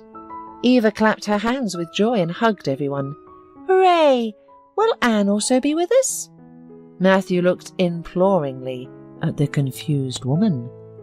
"Well, if you accept me into your team, I would be happy to join you," Anne said, stroking the little girl's unruly curls, and the girl leaned against her, putting her head on her shoulder. Anne was touched by the child's sincerity, warmth and openness. From that day on, a true friendship blossomed between Anne and Matthew. Eva was pleased that Anne had become a frequent guest in their home. The friendly company spent time together perfectly, playing board games, watching educational films about animals, and often going to amusement parks and zoos. After spending months together, Anne could no longer imagine her life without Matthew and Eva, just as Matthew and his daughter couldn't imagine their lives without Anne. The house construction was progressing rapidly. Wes entrusted Anne with another complex project, which she handled brilliantly. The employees now consulted Anne on difficult matters, and she never refused to help them. One day, when Wes came to the office, he was acting differently than usual. Anne noticed this and decided to find out from her friend what was troubling him. "Wes, may I come in? I made coffee." Anne knocked on the boss's office door with a cup in her hand. "Hello, Anne, come in. Of course you're always welcome," Wes smiled. "Did something happen? You seem upset," Anne said. "Yes, Anne, you're right, something happened. Remember, Christopher gave me some money? Well, he's having some problems with his business and other things. Ellen seems to have given birth to a son, and he demanded the money back sooner than expected. And that's not all, Anne. He asked me to tell you that the apartment you live in 2 words, he has his own family and he won't pay the loan for it anymore. Yeah, that's to be expected. It was a surprise to me that the property was bought on credit, but Christopher promised to pay for it regularly. Once again, I believed him and he cheated again. I'll pay back my debt within a week, and I don't understand how he could do this to you. We've been together for so long. You sold your apartment and invested every penny in the house, where he now lives with another woman. I really wanted to hit him hard, but this coward refused to even meet with me. He said I should put the money in his account, and since I supported you, he said we have nothing more to talk about. Wes, I'll manage. The apartment is in my name, I earn good money, and I have a wonderful boss, so I'll pay off the loan myself. Now I've learned a lesson for life. I was foolish, young, and didn't think it would all end like this. But he has a son now. You know, Christopher always wanted children, and of course he should think about his future now. Anne sadly smiled. Oh, come on. Do you still feel pity for him after all he had done? Oh, Anne. But anyway, you're not alone. Gwen and I will help you. Our company's reputation has grown thanks to your efforts. That's why I decided to give you a well-deserved raise. Thank you, dear. Can I leave early today? Everything is done at work. I want to stop by the store on the way home. Today is my birthday. We've already picked out a gift with Matthew. We just need to pick it up. Wow, you've picked the gift out with Matthew? Wes smiled. Is everything serious? Oh, I don't know, Wes. I think I should trust fate, if it gives you a second chance. Matthew is a very good person, and Eva is so cute a girl. They brought me back to life. Your eyes are glowing, Anne. Don't miss the chance for happiness. You're right. Trust fate. Thank you. I'm overjoyed that you and Gwen are there for me. Otherwise, I would have gone crazy from loneliness. A year passed. Well, guys, you did an impressive job. Your house is just amazing. Anne, you calculated everything perfectly with the river. Now, no flood can harm it. When are you planning to move in? Wes admired the view from the house terrace, which overlooked the river. Probably when the time comes. Anne rubbed her rounding belly and looked at Matthew with eyes full of happiness. The man hugged his wife and gently kissed her cheek. We have a little more to do. The workers are finishing the work inside the house, and that's it. Besides, Anne and I have decided to live in the city until the baby is born, and then we'll think about moving. Great job, guys. I'm thrilled for your new family, said Wes. Oh, Wes, I never thought a person could be so happy, Anne summed up. You're a bright example, dear. Matthew, don't hesitate to ask for help. I'll always help. Anne's family is my family. That's our rule. Thank you. Wes, help will really be needed. I decided to get into woodworking. I'm like a fish in water in this business, so soon I'm going to set up production locally. Wonderful! But I won't let Anne go. Don't even dream about it. Anne laughed. Wes, I won't leave you either. You and Gwen have helped me so much. I remember kindness and value our friendship. And I enjoy my work. And money won't hurt us right now. All right, enough about business. Let's go see Gwen and the kids. They're probably missing us. When they returned home, they saw the children playing with the ball. Gwen was setting the table.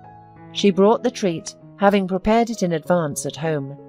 By this time, the life of the abandoned, cheated woman was gradually getting better. The apartment issue was resolved thanks to a lawyer hired by Wes. Thanks to the decent payment for her work, Anne diligently paid off the mortgage on the property. She married Matthew 6 months after they met, and Eva was pleased that she now had a mum, like all her friends. They developed warm, trusting, friendly relationships that many girls could envy. Matthew adored his wife and appreciated her contribution to raising his daughter. Eva was happy that she would soon have a brother or sister.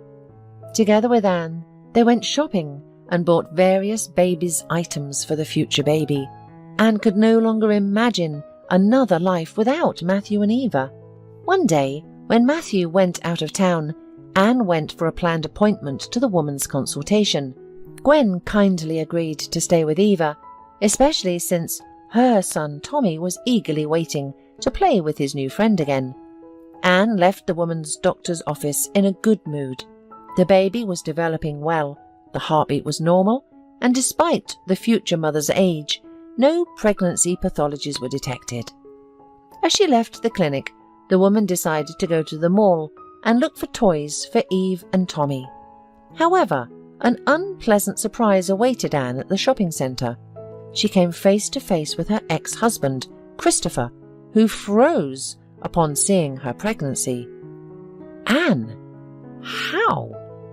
Yes, my wife didn't grieve for long. Glad to see you. The man couldn't even express his thoughts, his surprise. Hello, Christopher. It's not your business at all. I heard your son was born. Congratulations. I'll say it's good to see you, but it's not. I need to go. Goodbye, Christopher. Anne continued on her way, and Christopher stood still for a while, watching his ex-wife go. When he returned home, his little son ran to meet him. Ellen sat on the couch in the living room, all her attention focused on the phone screen. Hi, Ellen, are we going to have dinner? Christopher asked from the doorway. Ellen gave the man a dissatisfied look. I asked you to transfer money to my card. Did you forget? She asked, ignoring Christopher's question. Ellen, is that all you want to say to me? You've been acting strange lately. Is everything okay with you? I'm not strange, Christopher. I just don't like it when you ignore my requests. This is not a request. It sounds more like a demand. I'm having difficulties at work. We need to be smart with our money, not like you're used to. You have been married once to someone who handled the money wisely, and how did it end? I need to update my wardrobe. I don't want to look like a slob like her. Shut up. And don't you dare talk about Anne. You're not worth her little finger. If it weren't for our son. Christopher didn't finish and went to the playroom with the baby. Ellen, realizing she had gone too far, went to the kitchen to prepare something for her husband's dinner. Christopher tried to calm down, focusing his attention on his son. But what the 2-year-old had told him had left some doubts in the man's mind. The little boy shared with his father how he spent his day, telling him in his own childish way that he had ice cream and played with his uncle. That night, Christopher put off the unpleasant conversation with his wife, but asked what they had been doing today. Ellen answered vaguely that they had stayed home all the day. At night, Christopher couldn't get Anne out of his head. He noted to himself how good she still looked and how pregnancy suited her. The thought that his ex-wife was happy with someone else drove him crazy. A sudden wave of unfounded jealousy overwhelmed him again and again. The next day, Christopher went to work as usual. Unexpectedly, he said to Ellen as he left the house, I sent you the money you asked for on your card, so update your wardrobe. After hearing these words, Ellen smiled and literally jumped on her husband, wrapping her arms around his neck. My dear, thank you. I love you, my love. See you tonight, said Christopher. He carefully pushed his wife aside and left the house until evening. The man did not go to work that day. Instead, he decided to follow Ellen to see if she really would go shopping with their son, and soon he got very disappointed because he caught his spouse in the act of deception. As soon as Ellen left the house with their son, Christopher set off after her. He drove cautiously so as not to be noticed.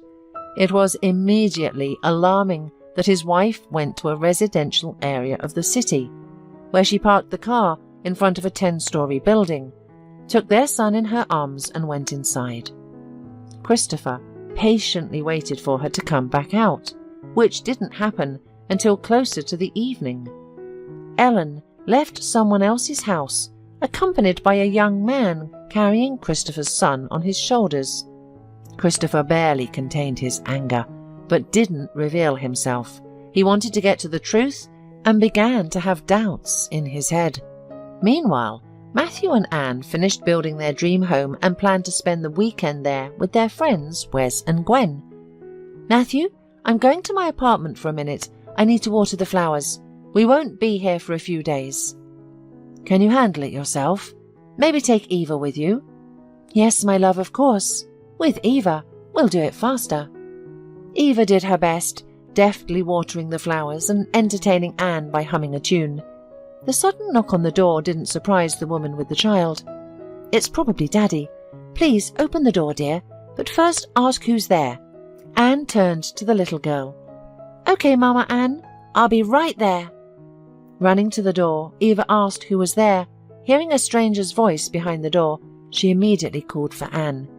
When the woman looked through the peephole, she was very surprised to see an uninvited guest. "Christopher, what are you doing here?" the woman asked, opening the door. "We need to talk.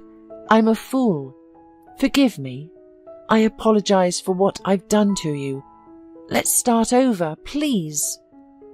Anne looked at Eva and smiled at her. "Eva, go check if we watered all the flowers together. I need to talk to this person for a few minutes."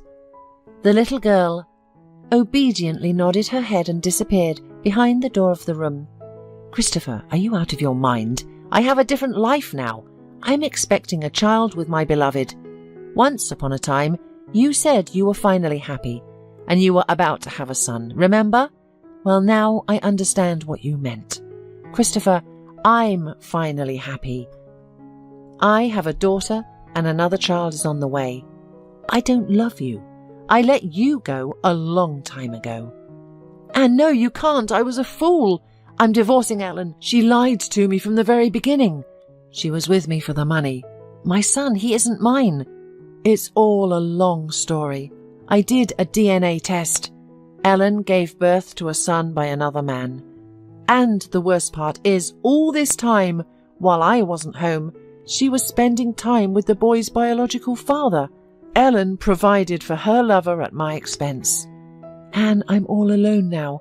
Forgive me and come back to our home. Remember how happy we were together there? I will love your child as my own. I will be lost without you." Christopher looked hopefully at his ex-wife. "Now you understand how I felt when you betrayed me. Only, Christopher, let's be honest. I was a faithful wife. I never betrayed you. You destroyed everything yourself. So, it turns out that the fact we didn't have children is not my fault at all. Christopher, you got what you deserved, but it came back to you like a boomerang.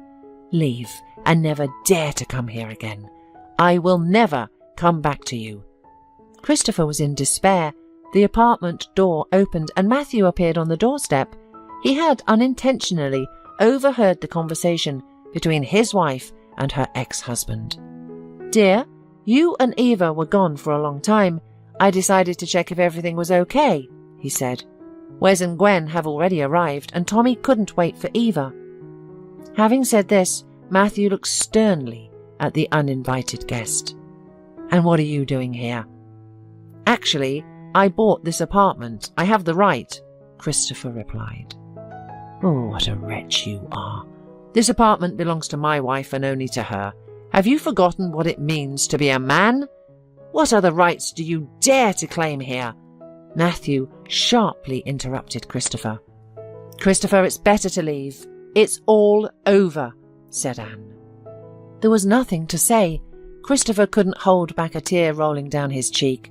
He sincerely regretted his actions, realizing that he had lost his happiness and had destroyed everything himself. Turning around, he slowly headed for the exit. At the doorstep, he turned back and unexpectedly said, "Forgive me, Anne. And you," he turned to Matthew. "Take care of her. There is no one like Anne in the whole wide world." "Don't worry, I won't miss my chance at happiness," Matthew replied coldly, and closing the door behind the guest, went to his wife. "Are you okay?" he asked. "Yes, everything is fine," Anne answered and closed her eyes with pleasure in the arms of her beloved. "Eva, it's time for us," Anne called the little girl, and the three of them went to their home. When the happy family cheerfully left the entrance of the building, they had no idea that a lonely man in a car opposite was watching them, gripping the steering wheel tightly. It was Christopher. He just sat and watched Anne and her family disappear, knowing that he would never have her again. 3 years passed, and a company of happy people came to spend time in pleasant company on the bank of the river in a cosy paradise corner. Matthew and Wes were busy at the barbecue. Tommy helped Eva teach her younger brother how to ride a 3-wheeled bike. Anne and Gwen watched their loved ones lying on soft loungers by the riverbank. "I look at my family ones and can't believe how happy I am. Gwen, it's scary to even imagine how I would live without them." "Oh, Anne, I don't think it could have been any other way. You deserve your happiness. Don't be offended, but I even envy you in a good way. Every day spent together is like a honeymoon. Matthew loves you, and he can move mountains and even more for you." "Yes, Gwen, you're right. It's like wings sprout from your back. Matthew is a great man. He has his production set up and work is booming. By the way, I'm almost finished with the project of your dream house, so we'll live nearby and see each other more frequently," said Anne joyfully. "Girls, the meat is ready. Let's eat while it's hot," Matthew called. Wes watched the approaching beloved women and couldn't hide his excitement. "Matthew, we're lucky to have them." Matthew turned around and smiled, seeing beautiful and cheerful women in front of him. Anne thanked fate for everything that happened in her life, for both the bad and the good. Now she knew what a real family, joy and love were. The life of a deceived woman, abandoned in a moment, changed fundamentally, precisely when she least expected it. Nothing happens for no reason. Every meeting is for something. It's important to correctly recognize the signs of fate so as not to miss happiness passing you by. Every day, looking at how her beloved husband Matthew plays with the children and how happily they laugh, Anne thanked God for the chance of a happy and carefree future. She loves and she is loved. Anne now knew for sure that life could be started even at 40. When Ronald's son James told him that he wanted to get married, Ronald was very surprised. He had always considered James to be frivolous and fickle. James, the son of a successful company head, grew up as a spoiled rich boy, and Ronald had never denied him anything since childhood. "You've completely confused me, son. Yesterday I told you that I found a profitable match for you, but you didn't even want to listen. And today you agree? Excellent. That means we'll go to Helena and her parents tonight." "No, Dad, we're not going. Tonight I'm meeting my beloved girlfriend Sophia again, and I'll only marry her. And now, goodbye." James, come back!" Ronald shouted at his son, but he had already run down the stairs, gotten into the car and driven away. Ronald called his assistant and told him to follow James. The next day he watched his son from the car as he talked to a woman near an apartment building. She held a heavy package in one hand and a little boy in the other. James took the package from her and they all went into the entrance together. 5 minutes later, James left the house, got into the car and drove away. Ronald approached 2 old women sitting on the bench and asked them which floor the woman who had just passed by with the child lived on. The talkative, elderly woman told him and even gave him the apartment number. Ronald, thanking them, went up to the right floor. The same stranger whom his son had just escorted opened the door for him. Ronald wanted to immediately demand that she leave James alone, but as soon as he looked at her face, he was stunned. Sophia was standing in front of him. Ronald had known Sophia and her older sister Melissa since childhood. His brother Dean had been dating Melissa for several years, then married her, and Sophia had always followed Ronald around like a puppy. That she was 5 years younger, and he wasn't interested in her at all. Then Lena appeared in his life and they got married. Sophia came to him before the wedding, crying and saying she loved him. However, Ronald was sure that it was only a childish feeling and didn't take her seriously. Lena died when James was 4 years old, and Ronald raised him alone. Ronald never thought of Sophia again. He did not communicate with his older brother either, and it was his own fault. One day, Ronald learned that he and Dean had different fathers. Maybe this was why his mother loved the other son more. Ronald was jealous and angry about it. He only achieved things in life to prove to his older brother and his mother that he was better and more capable. Once, Dean came to Ronald and asked for money for his newborn son's treatment. Dean was a simple locksmith and lived very modestly. Ronald didn't understand the seriousness of the situation, and besides, he didn't really want to get his money out of the business. Therefore, he refused to his brother.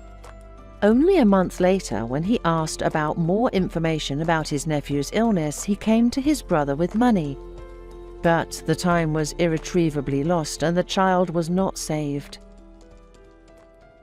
Melissa opened the door to Ronald in a black dress, and inside the house, Dean was sobbing. Ronald didn't dare cross the threshold, and hasn't seen Dean and his wife since then. Soon after, Ronald himself became a widower and stayed with a little son. Now, the past in the form of Sophia stood before him. Sophia lifted her beautiful eyebrows in surprise and asked, "Ronald?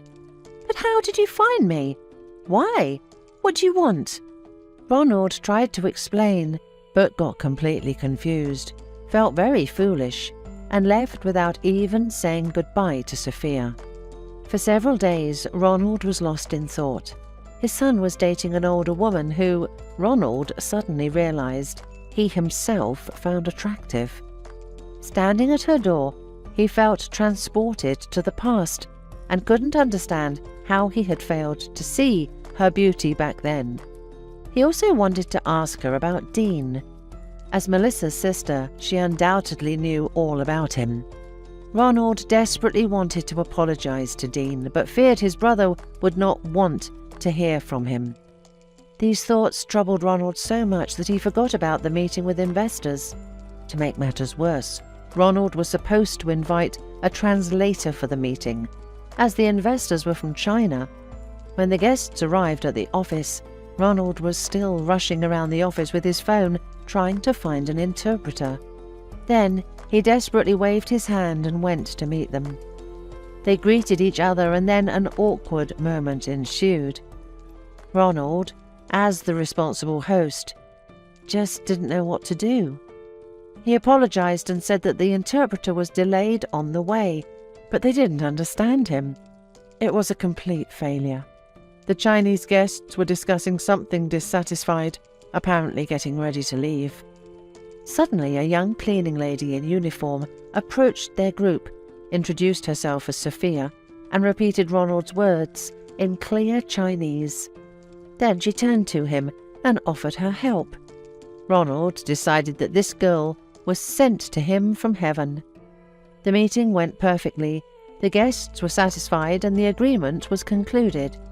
Seeing them off, Ronald invited his saviour to his office. "And now, please tell me, who are you, and how did you get here?" asked Ronald. "I've been working as a cleaner in your office for a whole month now," replied the girl. "But why didn't you say that you speak Chinese?" "And also Italian, French and German. I have had a talent for languages since childhood, but no one asked me about it, and I just kept quiet." "Dear Sophia, from today on, you are a translator, and be ready to always be by my side, not only here, but also on trips abroad. At that moment, James entered the office. He looked surprised at Sophia and then said, "Have you already met?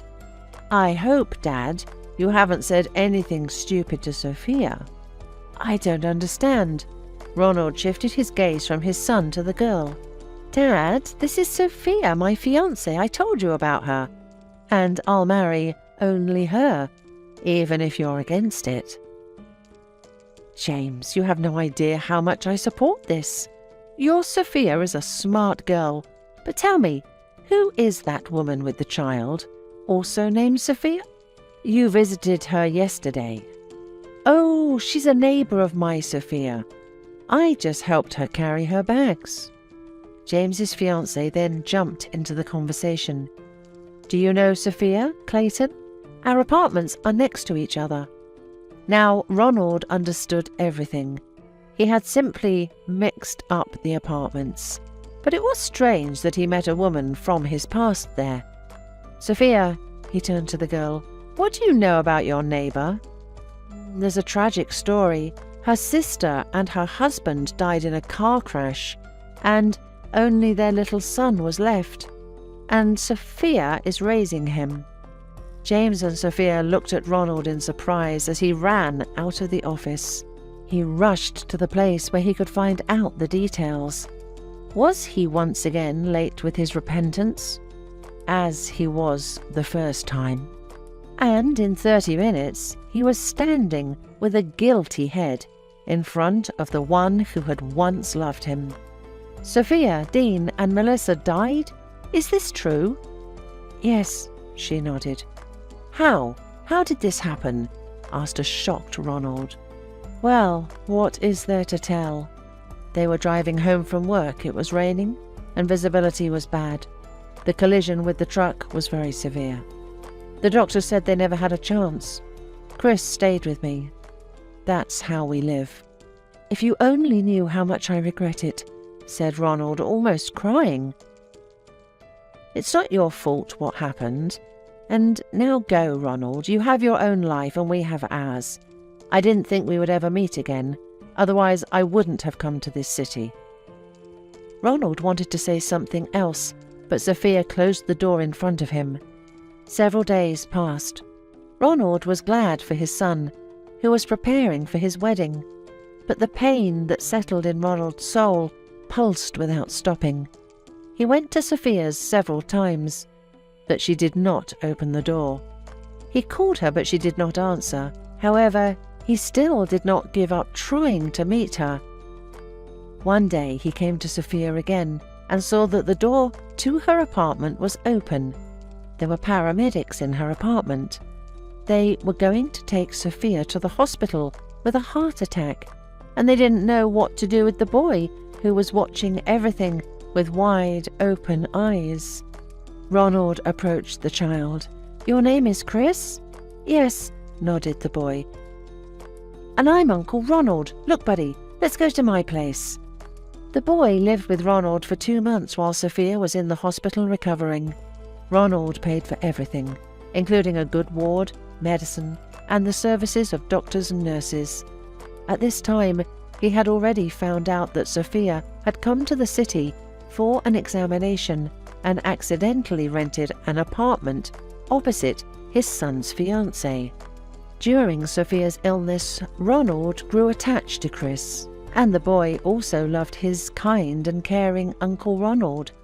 They went together to take away Sophia from the hospital.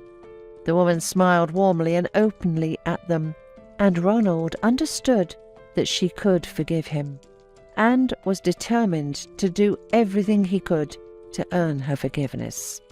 Time passed, and Sophia and Ronald got married. They now had a big family. Sophia gave birth to twins, and Chris enjoyed playing with his brother and sister. Ronald believed that the happiness that had entered their home would never leave. It was getting dark and stuffy outside. A storm was brewing, and there was no breeze. Ray was driving home after difficult and heavy business negotiations. Passing by the park, he stopped abruptly and parked wanting to take a walk on the path to the large pond. He often came here to distract himself from work and relax. Ray leisurely walked to the clean and beautiful pond, sat on a bench and admired how the ducks dived amusingly and quacked cheerfully. Nearby, a grandmother and her 7-year-old grandson were walking. The boy was funny and red-haired, like the sun. The elderly woman limped heavily on one leg, and the grandson supported her by the hand, helping her not to fall. From the side, the little boy's care looked very touching. The woman wearily sat down on a nearby bench, and the restless boy opened his shabby backpack, took out a sheet of paper, and ran up to Ray. "Hello. Please, make me a paper boat. I want to float it on the water, but Grandma cannot do it." Ray laughed. "Let me teach you. It's not difficult. Look, we take a sheet of paper from both sides, fold it in half," and suddenly the man glimpsed what was written on the old yellowed sheet. "My dear, breakfast is on the table. Your favourite cheese pancakes. If you leave, close the door. You're Ray." Ray's breath caught and he broke into a cold sweat. This couldn't be. It was his own note left for one person many years ago. He wouldn't mistake his own handwriting for anyone else's. It was just unbelievable. Ray grew up in an orphanage and went through harsh trials before becoming successful and rich, achieving everything on his own, from scratch. His mother gave up on him in the maternity ward and just ran away. So the child never knew maternal affection or home warmth. All his childhood, he was surrounded by governmental walls and adults indifferent towards the fate of orphanage children. There were humiliations and punishments, malnutrition and deadening loneliness. Ray realized early on that he couldn't rely on anyone but himself, and learned to fight and stand up for himself.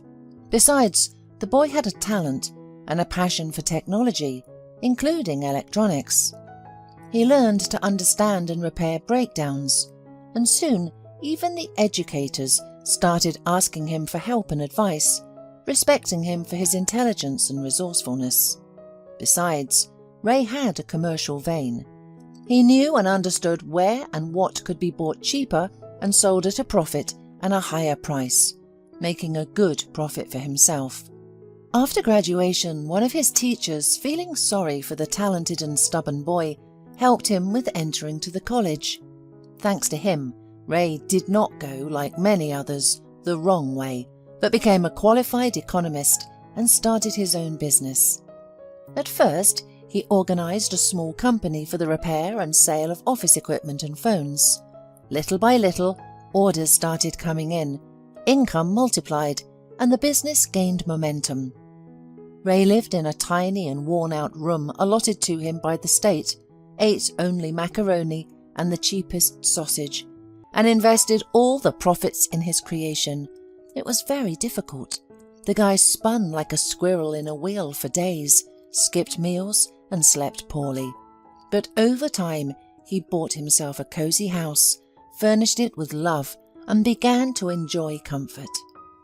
In his career, everything was going more than great, but in his personal life, Ray was categorically unlucky. The man fell in love at first sight with the gorgeous blonde Carol, whom he met at his friend's birthday. The girl had completely won over the young man with her beauty.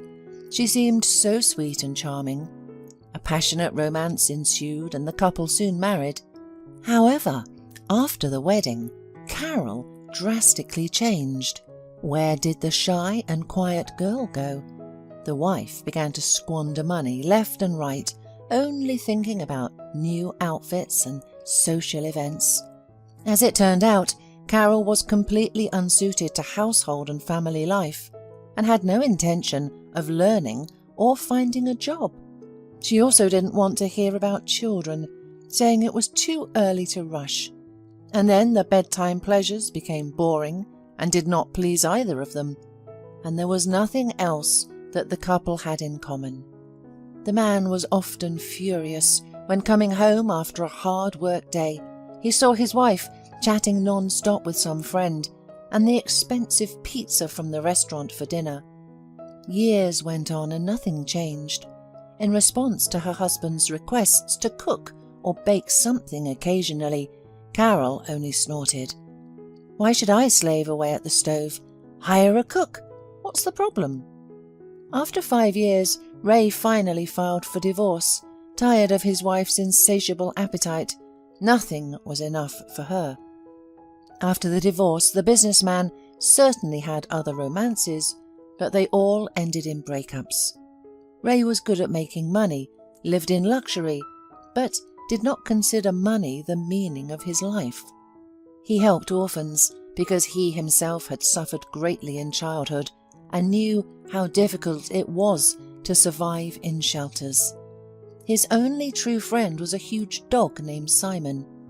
The man got him for a few dollars from a homeless person. The puppy was in terrible condition, skinny, flea-ridden, and with a torn ear. Ray spent a long time taking care of the dog, treating him, giving him vaccinations, buying special food, and finally cured him and sincerely loved him. So they lived together with the dog, but Ray longed for a family, children, and domestic warmth.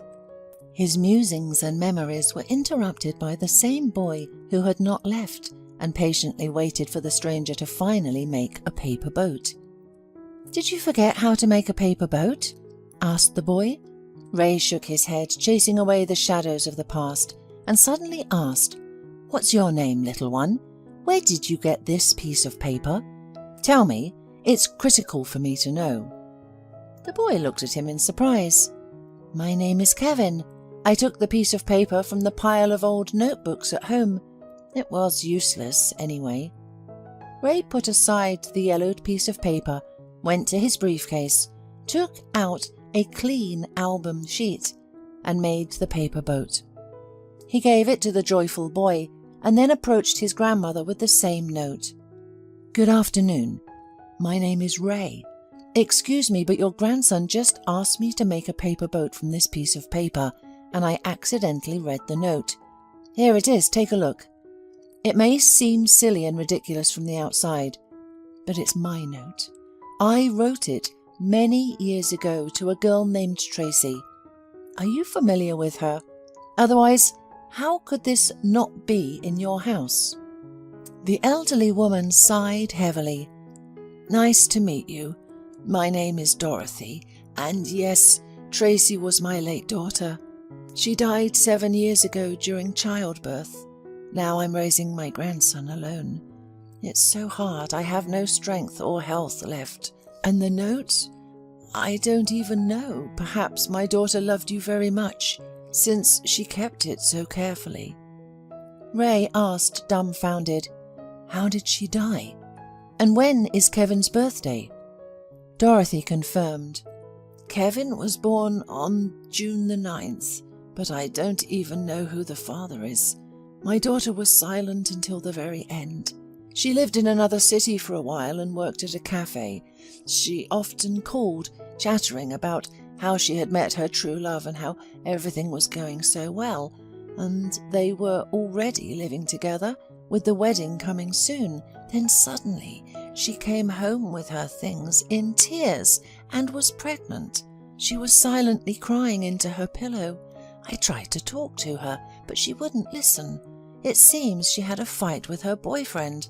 But I'm not that heartless, and I felt sorry for my daughter. I grumbled a bit and forgave her. I didn't want to burden her with questions.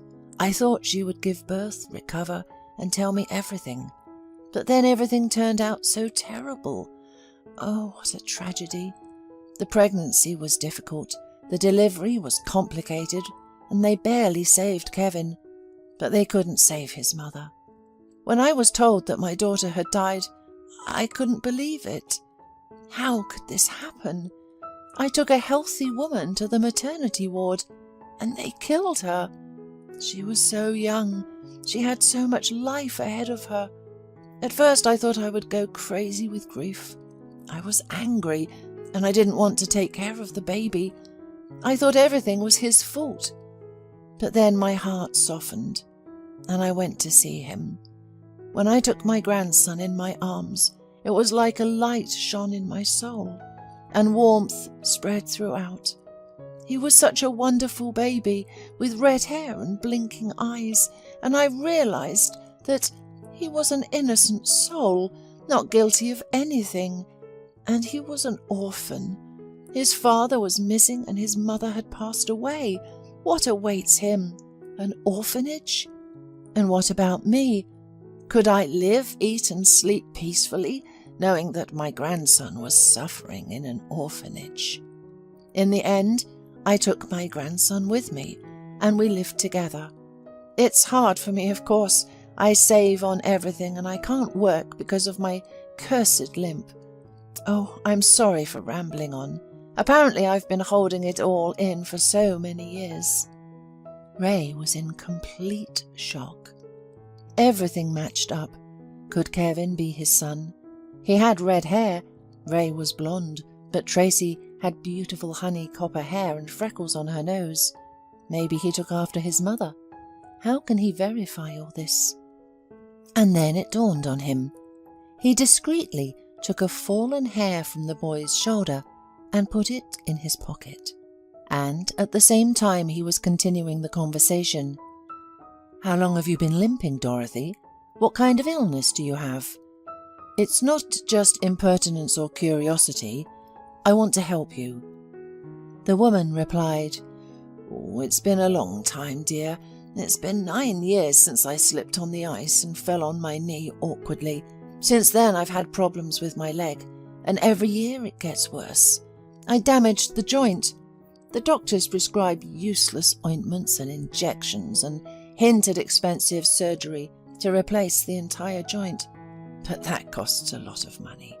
Where can I get it from? It was getting dark, and the woman realized, Oh, it's time for us to go home, otherwise it'll be nightfall by the time I get there, and my grandson hasn't had dinner yet. Let me give you a ride home, it's not a problem. My car is parked here, near the park. The old lady started wailing.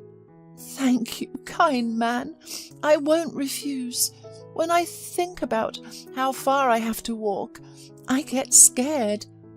Ray drove his grandma and Kevin home and saw where they lived. Their house was small, shabby, and it was clear that they lived in poverty.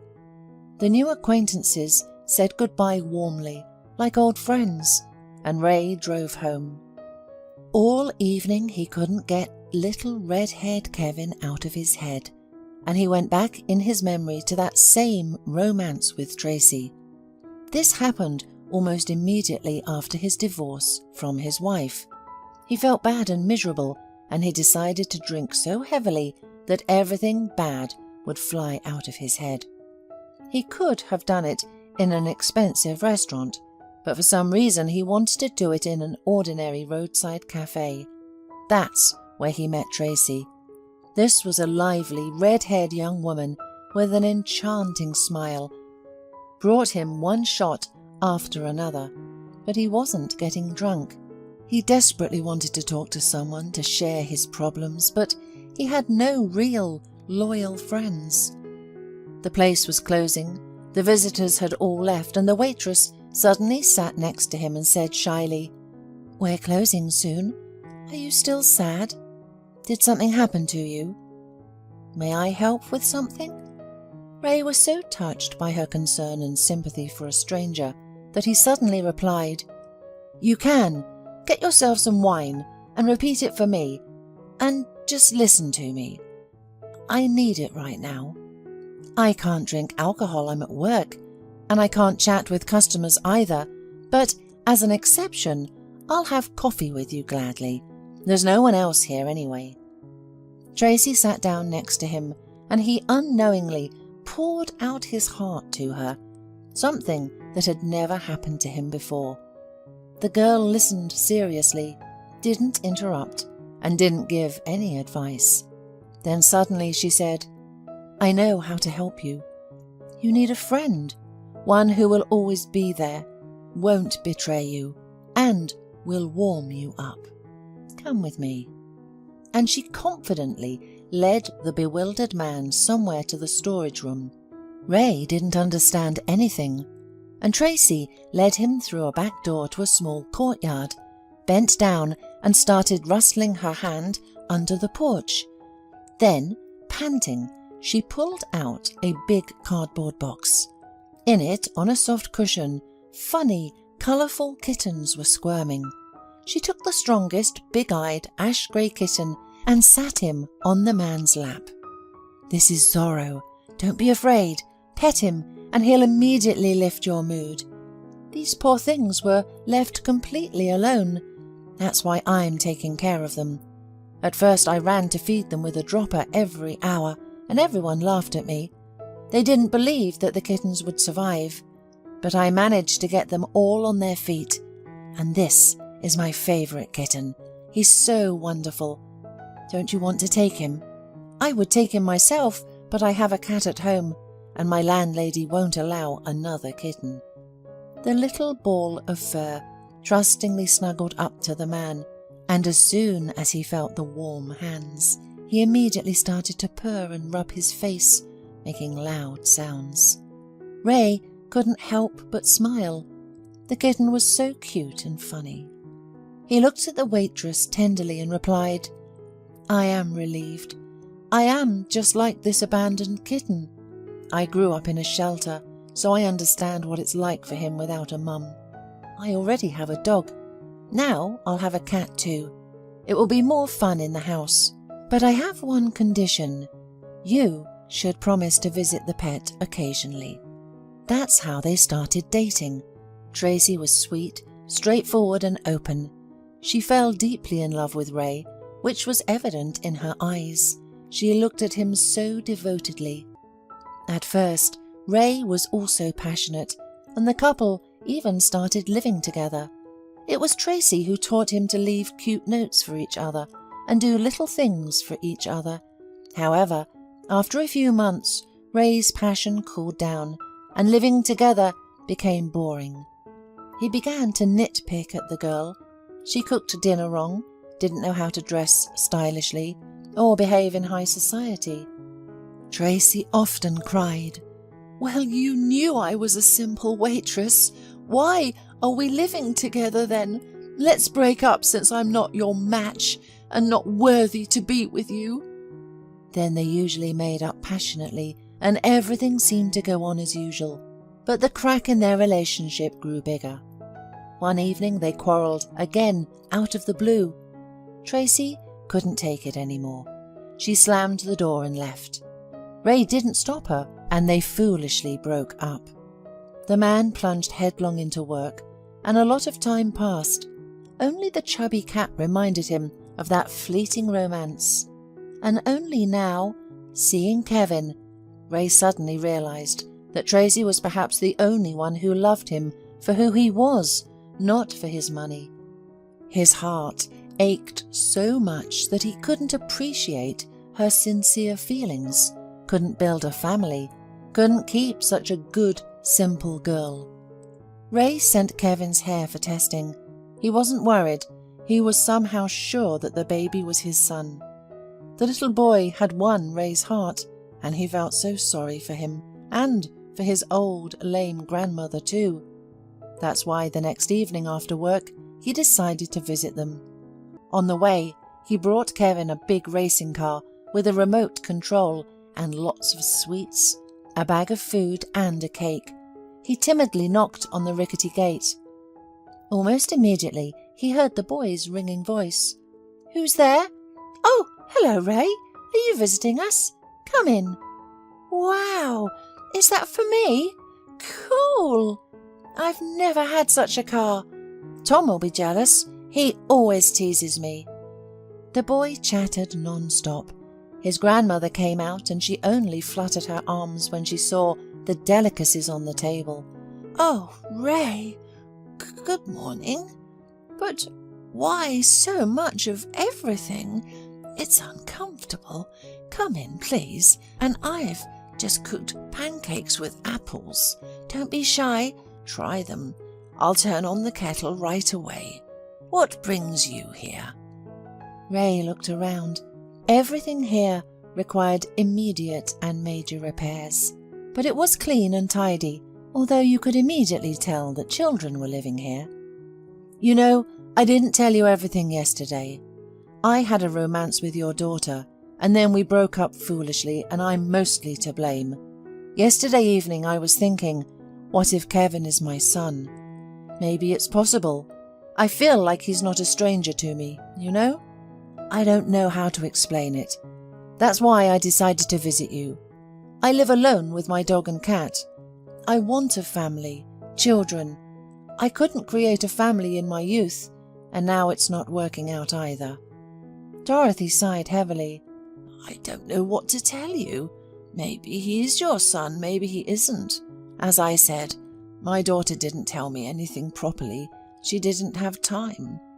I understand it's hard to be alone. You can visit us more often. We're always happy to see you. Kevin is so happy when he sees you. But don't bring any gifts. Just come. He needs parental love. I can see that. I can't keep up with him anymore. He's too active. Ray stayed with Dorothy until late at night. They and Kevin worked on puzzles, played with airplanes, had dinner together and drank tea with cake. Ray felt so good with the little boy. His soul was filled with warmth, tenderness, and some unknown feelings of love for the small, defenseless human being. But when the test results came, Ray was shocked. Kevin was not his son. The man sat on a poof and just froze, sitting there for almost an hour. He was sure that Kevin was his biological son. He felt some sort of invisible connection with him. After thinking it over, Ray didn't say anything to Dorothy and continued to visit them. The little boy missed him and ran up to him, hugging him tightly.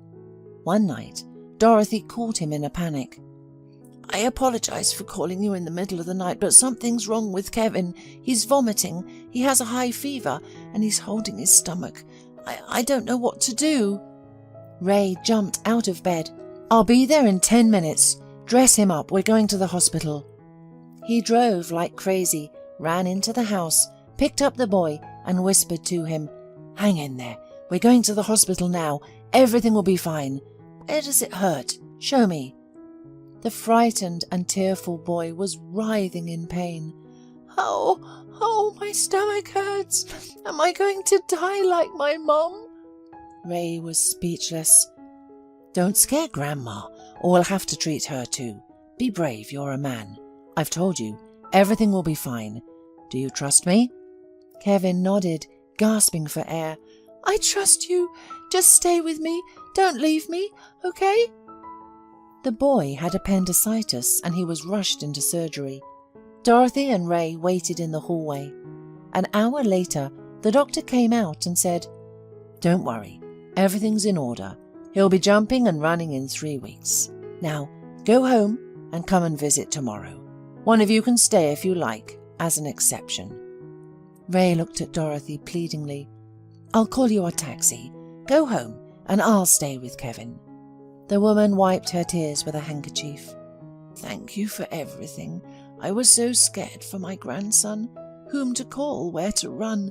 When I thought something bad had happened to my grandson, I felt sick. He's the only one I have left on this earth. Ray was dozing on a chair in the ward, waiting for the boy to wake up after the anesthesia. Finally, Kevin opened his eyes and seeing Ray immediately smiled painfully and said softly, Are you here with me? Thank you, Ray. You know, you're like a dad to me. Thank you so much. Ray couldn't contain himself.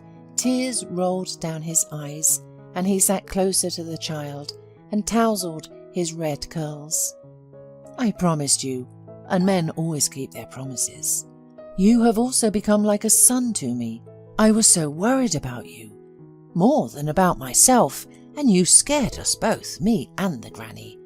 Ray visited Kevin every day, brought him toys, and knew for sure that he would never be able to part with him. Life without this lively prankster and restless boy had no meaning at all. And then Ray decided to have an honest conversation with Dorothy. The man was very nervous, not knowing how she would react. Would she agree to his idea? Ray brought the grandmother home from the hospital, and they sat down in the kitchen to have tea. And then Ray began. "Dorothy, I have to have a critical conversation with you. We haven't known each other for long, I agree, but it so happened that I loved Kevin with all my heart, literally attached to him, and he to me, as you can see. I would like to adopt him. I'm sorry to say this, but you're far from young, and anything can happen. I want to live together with Kevin, raise him, teach him, love him. I can give him a good education, make him a decent person. Don't worry, I'm not going to separate you. I have a big, comfortable house, plenty of room for everyone. What do you think about it?" The woman thought carefully, weighed everything, was silent for a long time, and then replied, "We don't really know each other very well, and I'm terrified to make such an important decision, but for some reason I believe you. You don't have any selfish motives, and you saved my grandson.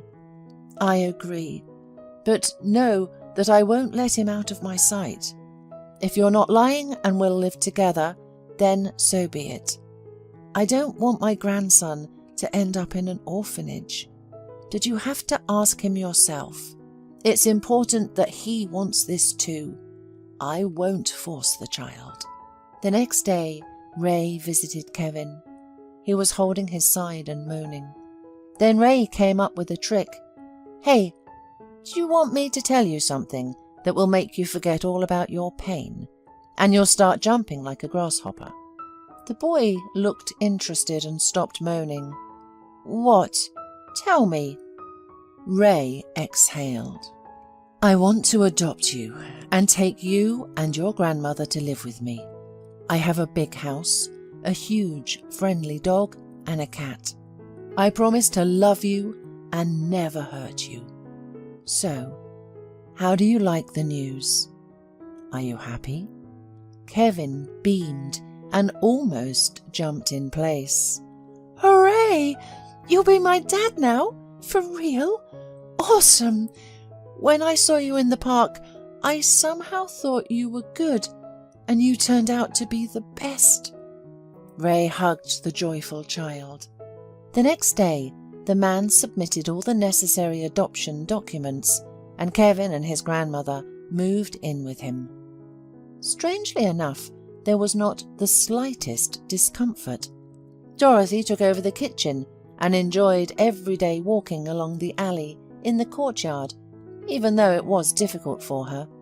Kevin quickly became friends with the dog and enthusiastically began teaching him commands.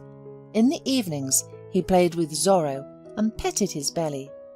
One day, Dorothy showed Ray Tracy's grave. He was looking at a photo of this young and pretty red-headed woman for a long time and thought how unfair it was that she left life so early and he could not return anything. Then the man whispered, "Well, hello, Tracy. Please forgive me, a fool for not keeping our relationship. I thought foolishly that you were not my match. How could a businessman and a simple waitress be together? And only now have I realized that you loved me sincerely and selflessly, without asking for anything in return. Don't worry about your son. He's in good hands. I promise that I will raise him as a true man and do everything to make him happy." Suddenly, the sun peeked out from behind the clouds and warmed him with its rays. Ray was sure that it was Tracy's response. He tidied up the grave, ordered an expensive gravestone, and began to visit it frequently with Kevin. During one of these visits, Ray saw a young woman in a black lace scarf. She held flowers and cried quietly next to Tracy's grave. Surprised, Ray approached the stranger and asked, "Good evening. Excuse me, did you know Tracy? Are you her friend?" The woman answered quietly, "Of course I knew her. No, I'm not her friend. We had a complicated relationship. The news of her death was a shock to me. It's a long and old story. Ray and the woman moved to a bench, and she began her sad story. My name is Gwen. You see, I got married at 18. My husband was good, kind, and I had no reason to complain, but I was infertile. Doctors had long given up on me and said that I would never get pregnant. 7 years ago, we put an ad looking for a surrogate mother. Tracy responded. We liked her with my husband. She was a simple, sweet girl. The only thing that worried us was that she didn't have any children of her own at the time. Usually such women are not chosen to be surrogate mothers. But Tracy insisted, begged us, and assured us that she was healthy. She urgently needed a lot of money for her mother's surgery, who had some problems with her legs. Tracy became pregnant successfully. We rented an apartment for her, bought groceries, monitored her health, and my husband and I couldn't believe that we would become parents very soon. But every day, Tracy became more and more gloomy, often cried, and didn't tell us something. We began to suspect that something was wrong, and a couple of months later, the future mother simply ran away, leaving a note that she couldn't give up her baby. And she didn't care who the father was. She refused any money. We were in shock. I cried for a long time, couldn't come to my senses, was angry with her. How could she act so irresponsibly? We asked her 100 times if she was willing to give up the baby. Did she understand that he was someone else's? She agreed to everything and then did that. But misfortunes never come alone. The same year, my husband died. He fell under the ice on a winter fishing trip. I thought I'd go insane with grief, cried day and night. So I'm all alone in the world now, childless and unwanted. I forgave Tracy a long time ago, because it's probably impossible to give away a baby you carried yourself. It's very difficult morally. But I kept thinking, where is my baby? How is he doing there? So I decided to find Tracy, talk to her, maybe see my child. I made a lot of effort to find her address, and they said that she had died during childbirth. Now I'm standing here crying, wondering where to find my own son. Ray almost burst into tears when he heard the story of the sad woman, and pointing at the boy he whispered, "There he is, Kevin, your son. He really looks like you, like 2 drops of water. I was wondering who he takes after. Tracy also had copper hair, but not as bright as yours. I recently adopted him. He calls me Daddy. We love each other. I won't just give him away to you." The woman covered her face with her hands and began to cry bitterly. "How can this be? I am his biological mother. He is my flesh and blood. How unfair life is. The boy considers Tracy is his mother, and you're his father. And me? What about me? Will I have to live alone and not see or communicate with my own son? Then there's no point in living." Ray felt so sorry for this poor stranger with a broken fate. It's really cruel to know that you have a son and not have the opportunity to see, love and raise him. This shouldn't be. And the man said emotionally, "Gwen, listen, there's no need to despair. After all, aren't we both human? Can't we agree on how to raise the child? Or are we going to tear him apart? I have an offer for you. Move in with me, permanently. I have a big house. I'll give you a bedroom on the 2nd floor with a balcony. I live there with Kevin and his grandmother. We'll raise our son together." I understand it sounds crazy to move in with a man you've only known for half an hour, but I assure you, I have nothing bad in mind. I am a respected businessman. Many people know and respect me. I just see how you're suffering tormented, and want to help. After all, if you don't like anything, we can always go our separate ways, right? But I have one condition. Don't tell him directly that you are his mother. It will break him mentally. Gradually, Kevin will get used to you, be drawn to you, and I'm sure he'll start calling you Mum. Gwen nodded. Yes, of course you're right. Such news will be a shock for the boy. He thinks his mother died, and he won't accept me with open arms just like that. That's understandable too. Thanks for the offer. Can I think about it a little? Let's exchange phone numbers. I need some time to settle work and move as well. For the whole week, Ray was not himself after that conversation with Gwen at the cemetery. This sad, lonely stranger, who turned out to be Kevin's mother, deeply touched him. He thought about her day and night, wondering if she would agree to move in with him or not. In his heart, he really wanted her to agree. For some reason, he was drawn to her. He wanted to see those huge, sad eyes and catch a barely perceptible floral scent of her perfume again. Gwen, on the other hand, roamed around the apartment, packing her bags, and kept thinking, "Oh God, what am I doing? Where am I going? To whom? To a strange man in another city? I'm leaving my familiar job, and who knows how it will be there? I'm crossing out my entire life in one swift jump, like jumping into a chasm. But on the other hand, what kind of life? Full of loneliness and sadness, tears and pain. What am I losing? A boring route, work empty, housework. After all, my son Kevin is there. So what if they're strangers for now, and he doesn't know her? At least she'll be there like a guardian angel to protect and love him. And time will fix everything. No, it's decided. My son is worth it." Throughout the journey, Gwen shivered as if cold. She had bought her son an expensive robot and a trendy backpack, and timidly knocked on the door. A huge dog barked, and she heard a male voice. "Simon, stop! Who's there?" Ray came out onto the porch, and his heart started beating faster when he saw Gwen standing there. How beautiful she looked in her cashmere coat, with a red strand of hair sticking out from under her cute beret. Her huge eyes looked so scared. "Well, here I am," she said. "Accept the new tenant. I hope you haven't changed your mind and everything is still valid."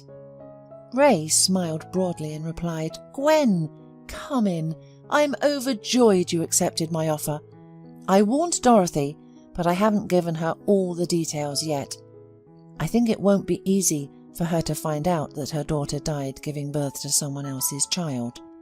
I told her you're my good old friend." The man took the heavy suitcase by the handle and rolled it into the house, showing her the rooms along the way and telling her where everything was.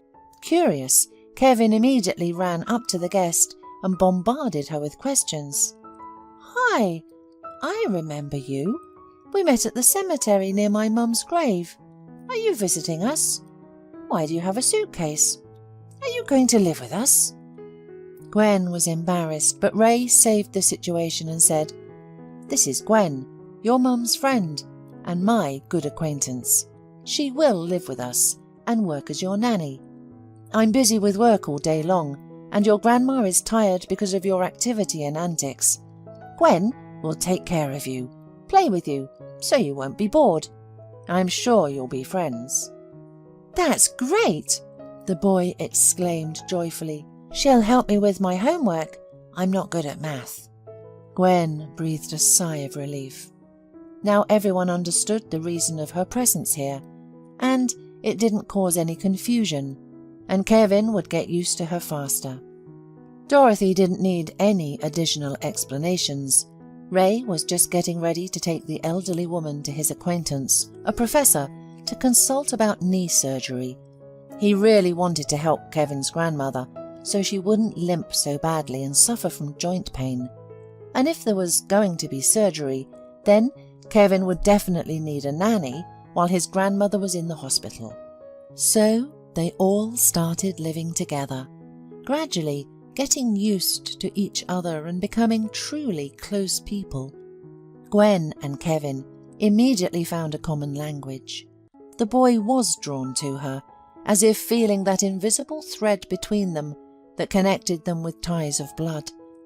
They happily did things together, went for walks, watched cartoons, and played with the cat Zorro.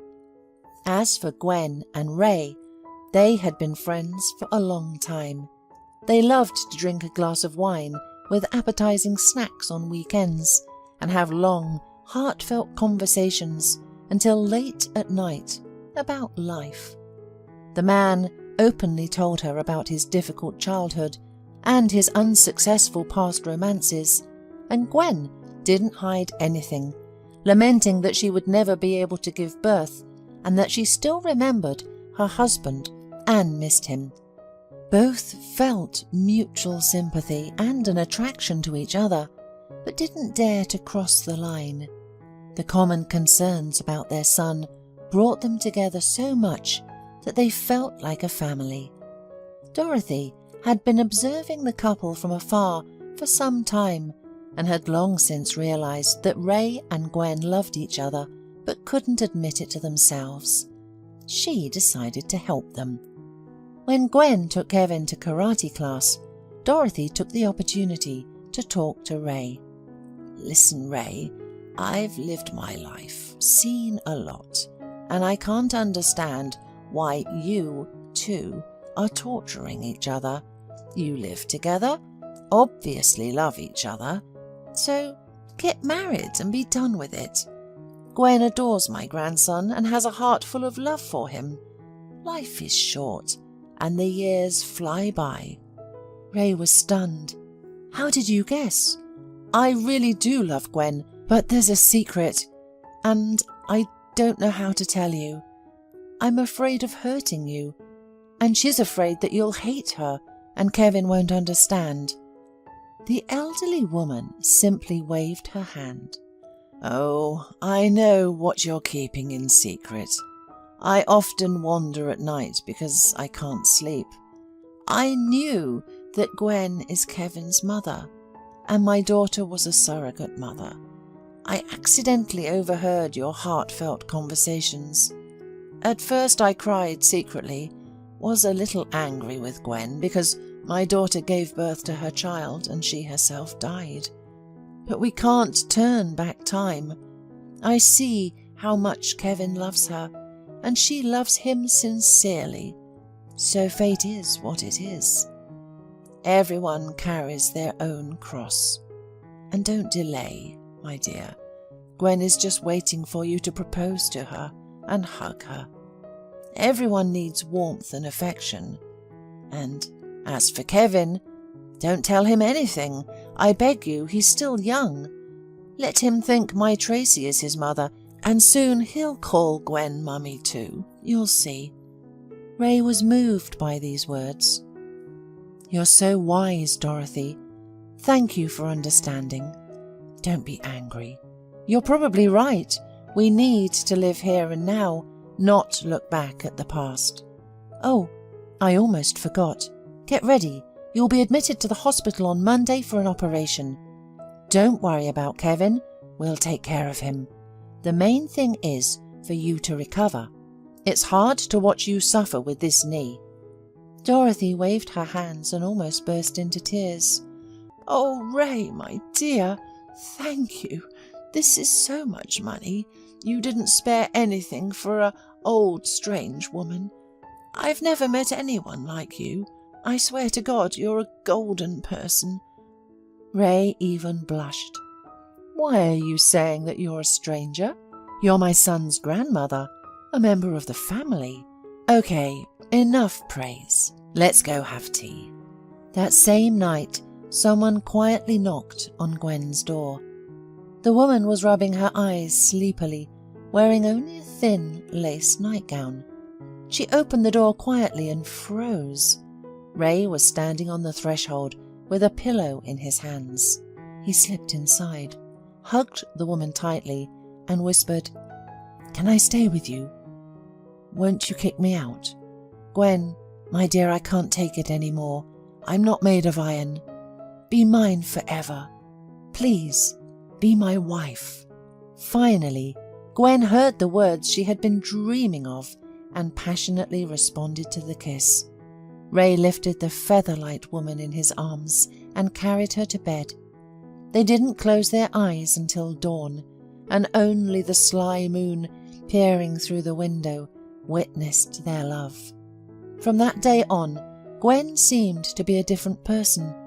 She was no longer sad, but flitted around the house, her tinkling laughter spreading everywhere. Dorothy, seeing this, crossed herself quietly and whispered, "Thank God, let them be happy, since it didn't work out for my Tracy."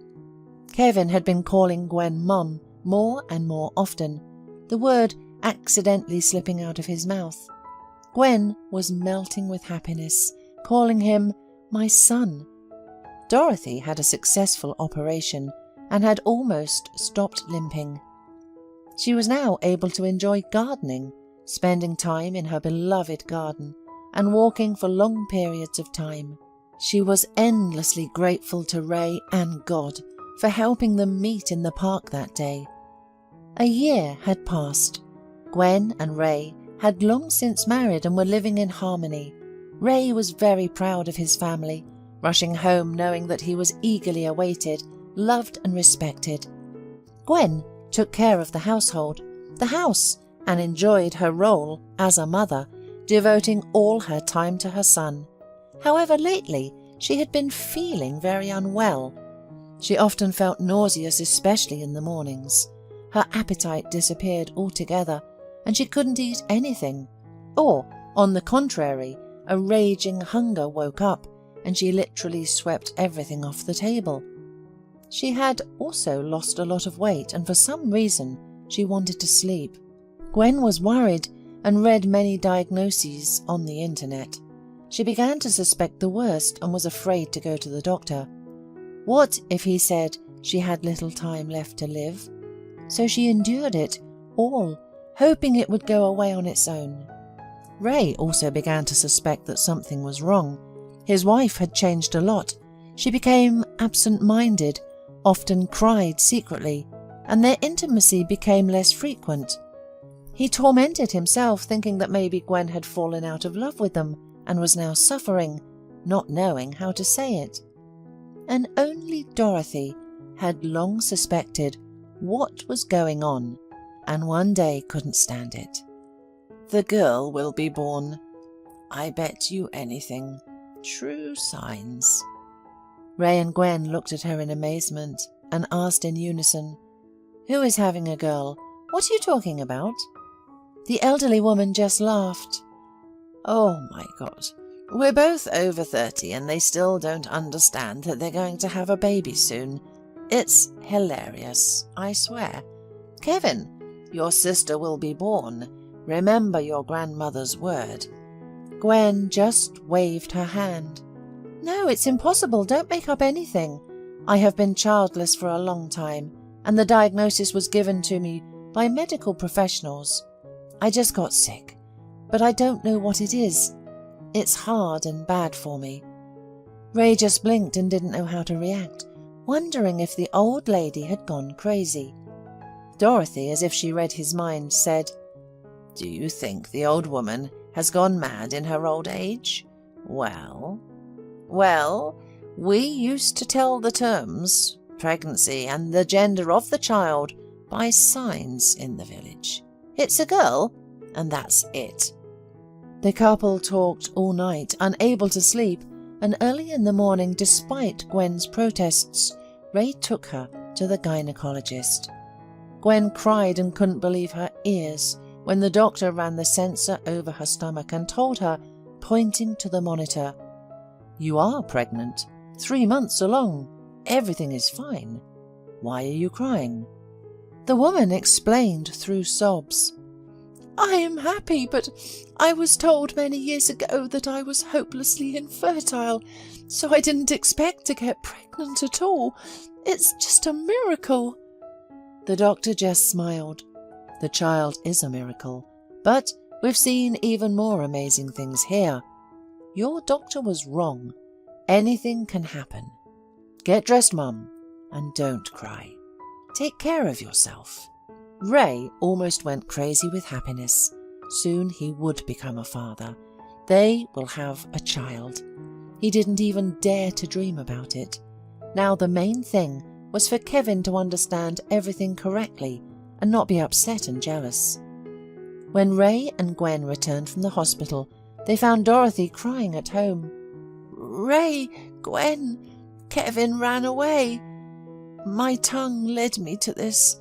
Yesterday I told that a girl would be born, and he probably heard that and thought something wrong.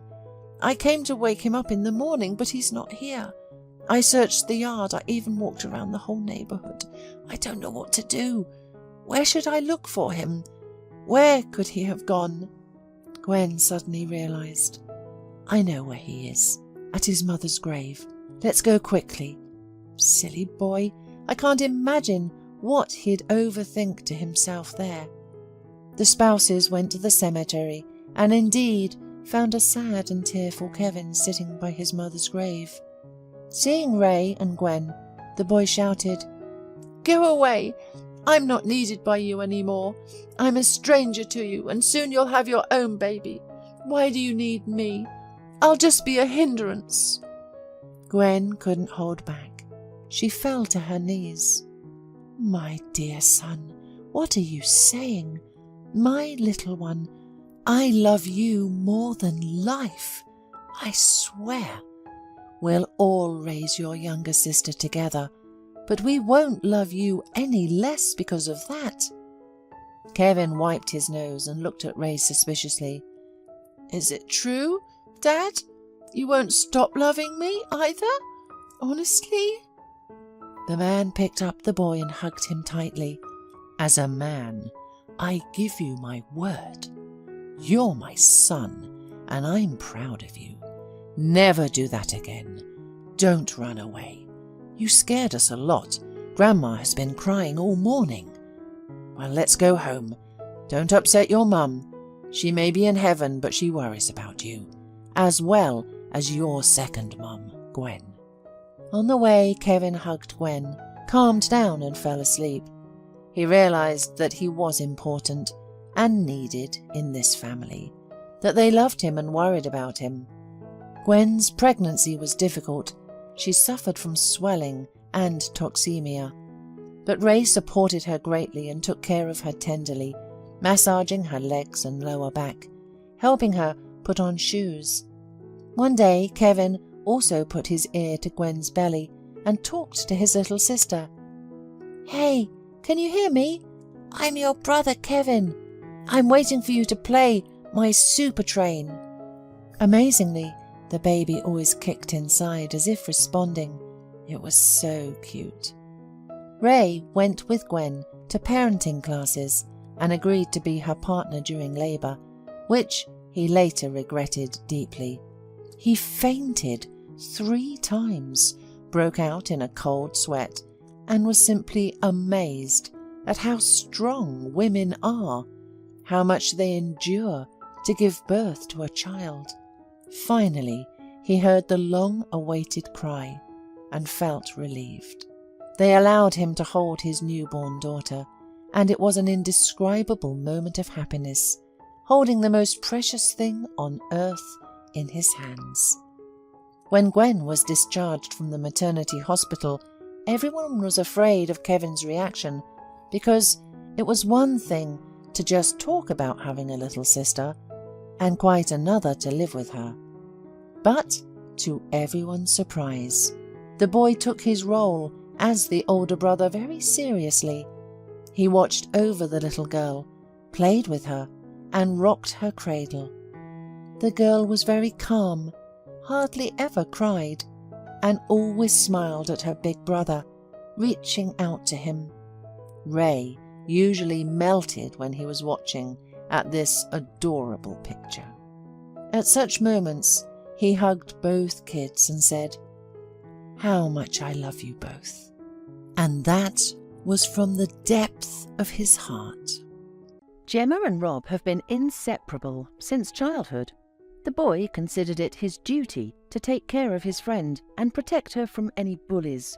But who could hurt this curly-haired girl with big grey eyes? Gemma paid her friend back with touching childish love, considering him the best in the world. As time passed, Gemma and Rob grew up, started dating, and became the most beautiful and happiest couple in their village. Gemma's grandmother, Mrs. Hoffman, could not be happier with her granddaughter and her fiancé. She had been raising the girls since her son and daughter-in-law died in a car accident when Gemma was only 2 years old. Now, at 18, Gemma was going to college, and Mrs. Hoffman sincerely worried. She had never been separated from her granddaughter for so long and was afraid that something would go wrong for the girl and that life in the dormitory was not the best perspective. Gemma returned from the city, proud and happy. She had been accepted into the college and would start studying in September. Only one thing saddened the girl. Rob received a summons and was about to enter the army any day. Soon after, he left. Rob asked her to wait for him, promising that 2 years would pass quickly and she wouldn't have time to miss him. Gemma cried and clung to his chest, but after seeing him off, she began to prepare for the move to the city. As an out-of-towner, Gemma was provided with a dormitory, and she was happy about it because she couldn't afford to rent housing. Just before leaving, she received a letter from Rob. The guy reported that he had joined the Navy and would serve for 3 years. However, there were no barriers, distance or time that could weaken their love. Gemma left. The house became empty, and Mrs. Hoffman missed her beloved granddaughter very much. With her absence, she fell ill more often. The elderly woman worried a lot if her granddaughter didn't call her for a long time. Mrs. Hoffman passed away 1 year later. Her heart just stopped. Gemma came to the funeral, cried, regretting that she hadn't said goodbye to her dear granny, and left again to study in the city. 1.5 years later, she returned for good. At first, the neighbours didn't recognise Mrs. Hoffman's granddaughter in this young, slender woman who calmly walked under their gaze. She had a little boy with curly hair, just like hers once, who could barely move his legs. Gemma opened her grandmother's house and settled there with her little son. Life seemed difficult for Gemma in her native village. The neighbours constantly gossiped about how quickly she had returned from the city and not alone. "Look at her. We know what she was studying in the city. There, the results of her studies is running around barefoot. What a disgrace. Well, at least her grandmother didn't live to see these days. She would have burned with shame if she was still alive." Gemma turned out to be such a party-goer and even abandoned. But Rob will soon return and see his beloved. If Rob's mother was nearby, she always joined such conversation. "What are you talking about, old ladies? She's not a match for my son. I've already written him everything. God willing, Rob will meet a nice and good girl there and come back with a young wife." Gemma knew what the neighbours were gossiping about. Their children followed the young woman and her son, coming up with all sorts of nicknames for them, pouring water on them, and even throwing sand and stones at them. There was no one to complain to, and the children continued to torment Gemma with impunity. In the end, Gemma almost stopped appearing on the street and only went out if there was some necessity. After 4 long months, on a warm August evening, a young and handsome Marine appeared in the village. Rob walked down the street, under the admiring stares of onlookers. His mother joyfully ran out to meet him. "Son, we've been waiting for you since Wednesday. Come in now. We'll sit at the table. Everything is almost ready." "Yes, Mother, of course. I'll just go for a minute," he said, heading towards her. His mother glared at him. "Do you want to disgrace yourself? I won't allow it, son. I don't want you to talk or even think about that wretched woman." "Don't worry, Mum. I'll be quick," Rob said, gently pushing his mother aside and stepping out onto the street. Gemma was bathing her son and did not hear that someone entered. Rob stood, watching her silently as she told the child a fairy tale. The child noticed him first and froze, frightened. Gemma followed her son's gaze and, seeing Rob, straightened up to her full height. Now they stood side by side, silently staring into each other's eyes. In Rob's gaze, Gemma read a silent reproach and deeply hidden resentment. The woman raised her head proudly, but said nothing and didn't even change her expression. The silence was interrupted by little Peter, who loudly struck the water with his hands and laughed. Gemma regained her senses, wrapped a towel around the baby, and stepped past Rob into the room, brought him warm milk, and put him to bed.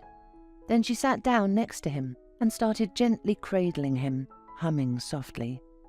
Rob was waiting near. The child fell asleep, and Gemma approached him. "Why are you silent? Do you judge me?" she asked. "I want to understand why you betrayed me, and with whom." "With him, little Peter," Gemma nodded towards the sleeping son.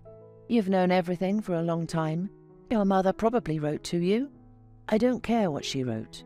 I would like to hear you out, and find out why you didn't write to me yourself, and left my letters unanswered." "I didn't get any. Or maybe the mailman didn't think it was necessary to deliver the mail. Who knows? I sent a letter to you too, but now I understand that you didn't receive it. So please, sit down." Gemma sat down in a chair and motioned Rob to sit too. "After your leaving, I moved to the city to study. Although I enjoyed it, my grandma was upset and missed me greatly. Unfortunately, I lived in a dormitory, so I couldn't bring her with me. But that's not the point. It's my grief that stays with me. I have another thing to say. I lived with Megan in the dormitory room. She was a cheerful and carefree girl who came to the college not to study, but to enjoy life. At first, I could say who was her boyfriend currently, but then I got confused in them. I'm uncertain if she remembered them all herself. So I wasn't surprised when Megan got pregnant. But just imagine, this situation didn't upset her at all. She didn't seem to take it seriously. Megan laughed and said she didn't know who the lucky father of her child was. "Don't worry," Megan smiled at me. "When the baby is born, I'll look at him and immediately find the man to blame." When Peter was born, Megan almost immediately resumed her adventures. She often forgot that the baby needed to be fed, dressed, and taken care of. We all hoped that this little boy would bring out her maternal instincts, but no miracle happened. Megan remained the same carefree girl. Meanwhile, I took care of Peter, buying him diapers, formula, and toys. I fell behind in my studies and missed lectures, but there was no other option. Then Megan was absent for a whole week, and she finally returned. She gave me a note written in black and white saying that she was giving up the baby. She met a good man who had offered to marry her, but on one condition: there should be no child in their life. Megan asked me to take him to an orphanage, since she didn't have time. She packed her things and left forever. I never saw her again, and I was left with her child in my arms. What else could I do? Give Peter to an orphanage? What if no one would adopt him? No way. I've also decided to leave. I retrieved my documents from the college and came back here. As you know, my hometown received me coldly. Everyone judged, scolded, and insulted me. But that's not the worst part. Peter is growing up, and I'm afraid he will be taken away from me one day. Yes, I'm used to thinking of him as my son, and no one besides you should know that it's not true. Do you hear me, Rob? Promise me. He nodded quietly in agreement. Everything turned out fine. Megan didn't show up. Everyone in the dormitory thought that Peter was mine and didn't ask any extra questions.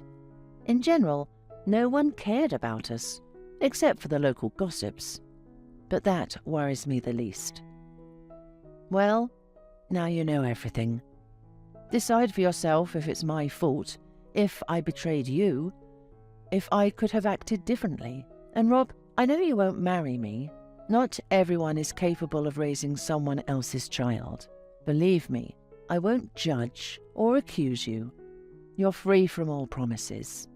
Go and be happy." Rob looked at Gemma for a long time, then left. For the first time since her grandmother's death, Gemma cried bitterly and hopelessly like a child. Rob returned home and told his mother that he had sorted everything out and that no one would stop him from marrying Gemma. The mother looked at her son and sighed bitterly. She didn't know that soon she would come to love not only her little grandson, but also the kind daughter-in-law Gemma, who had loved her son since childhood. Several days passed, and Gemma resigned herself to the fact that Rob had left her forever, and she didn't hold it against him. She understood that he couldn't be bound by obligations towards someone else's child. One day, when Gemma was playing with her boy, there was a knock at the door. Rob was standing on the threshold with a huge bouquet of flowers and a big bag of gifts and toys. Peter peeked out from behind Gemma, and Rob smiled at him. "I'm your daddy, little one," he said, and squatted down, hugged Peter tightly. "Let's ask Mom now if she'll marry me." Rob stood up and asked, looking at his beloved, "Gemma, will you marry me?" Gemma smiled and nodded, wiping away her tears. Several years passed. Right after the wedding, Rob and Gemma adopted Peter. Later, Gemma gave birth to another son and daughter. Happiness had long settled in their home. It rang with children's voices. Now, no one dared insult Gemma, and the former gossipers lowered their heads when they saw this big and friendly family.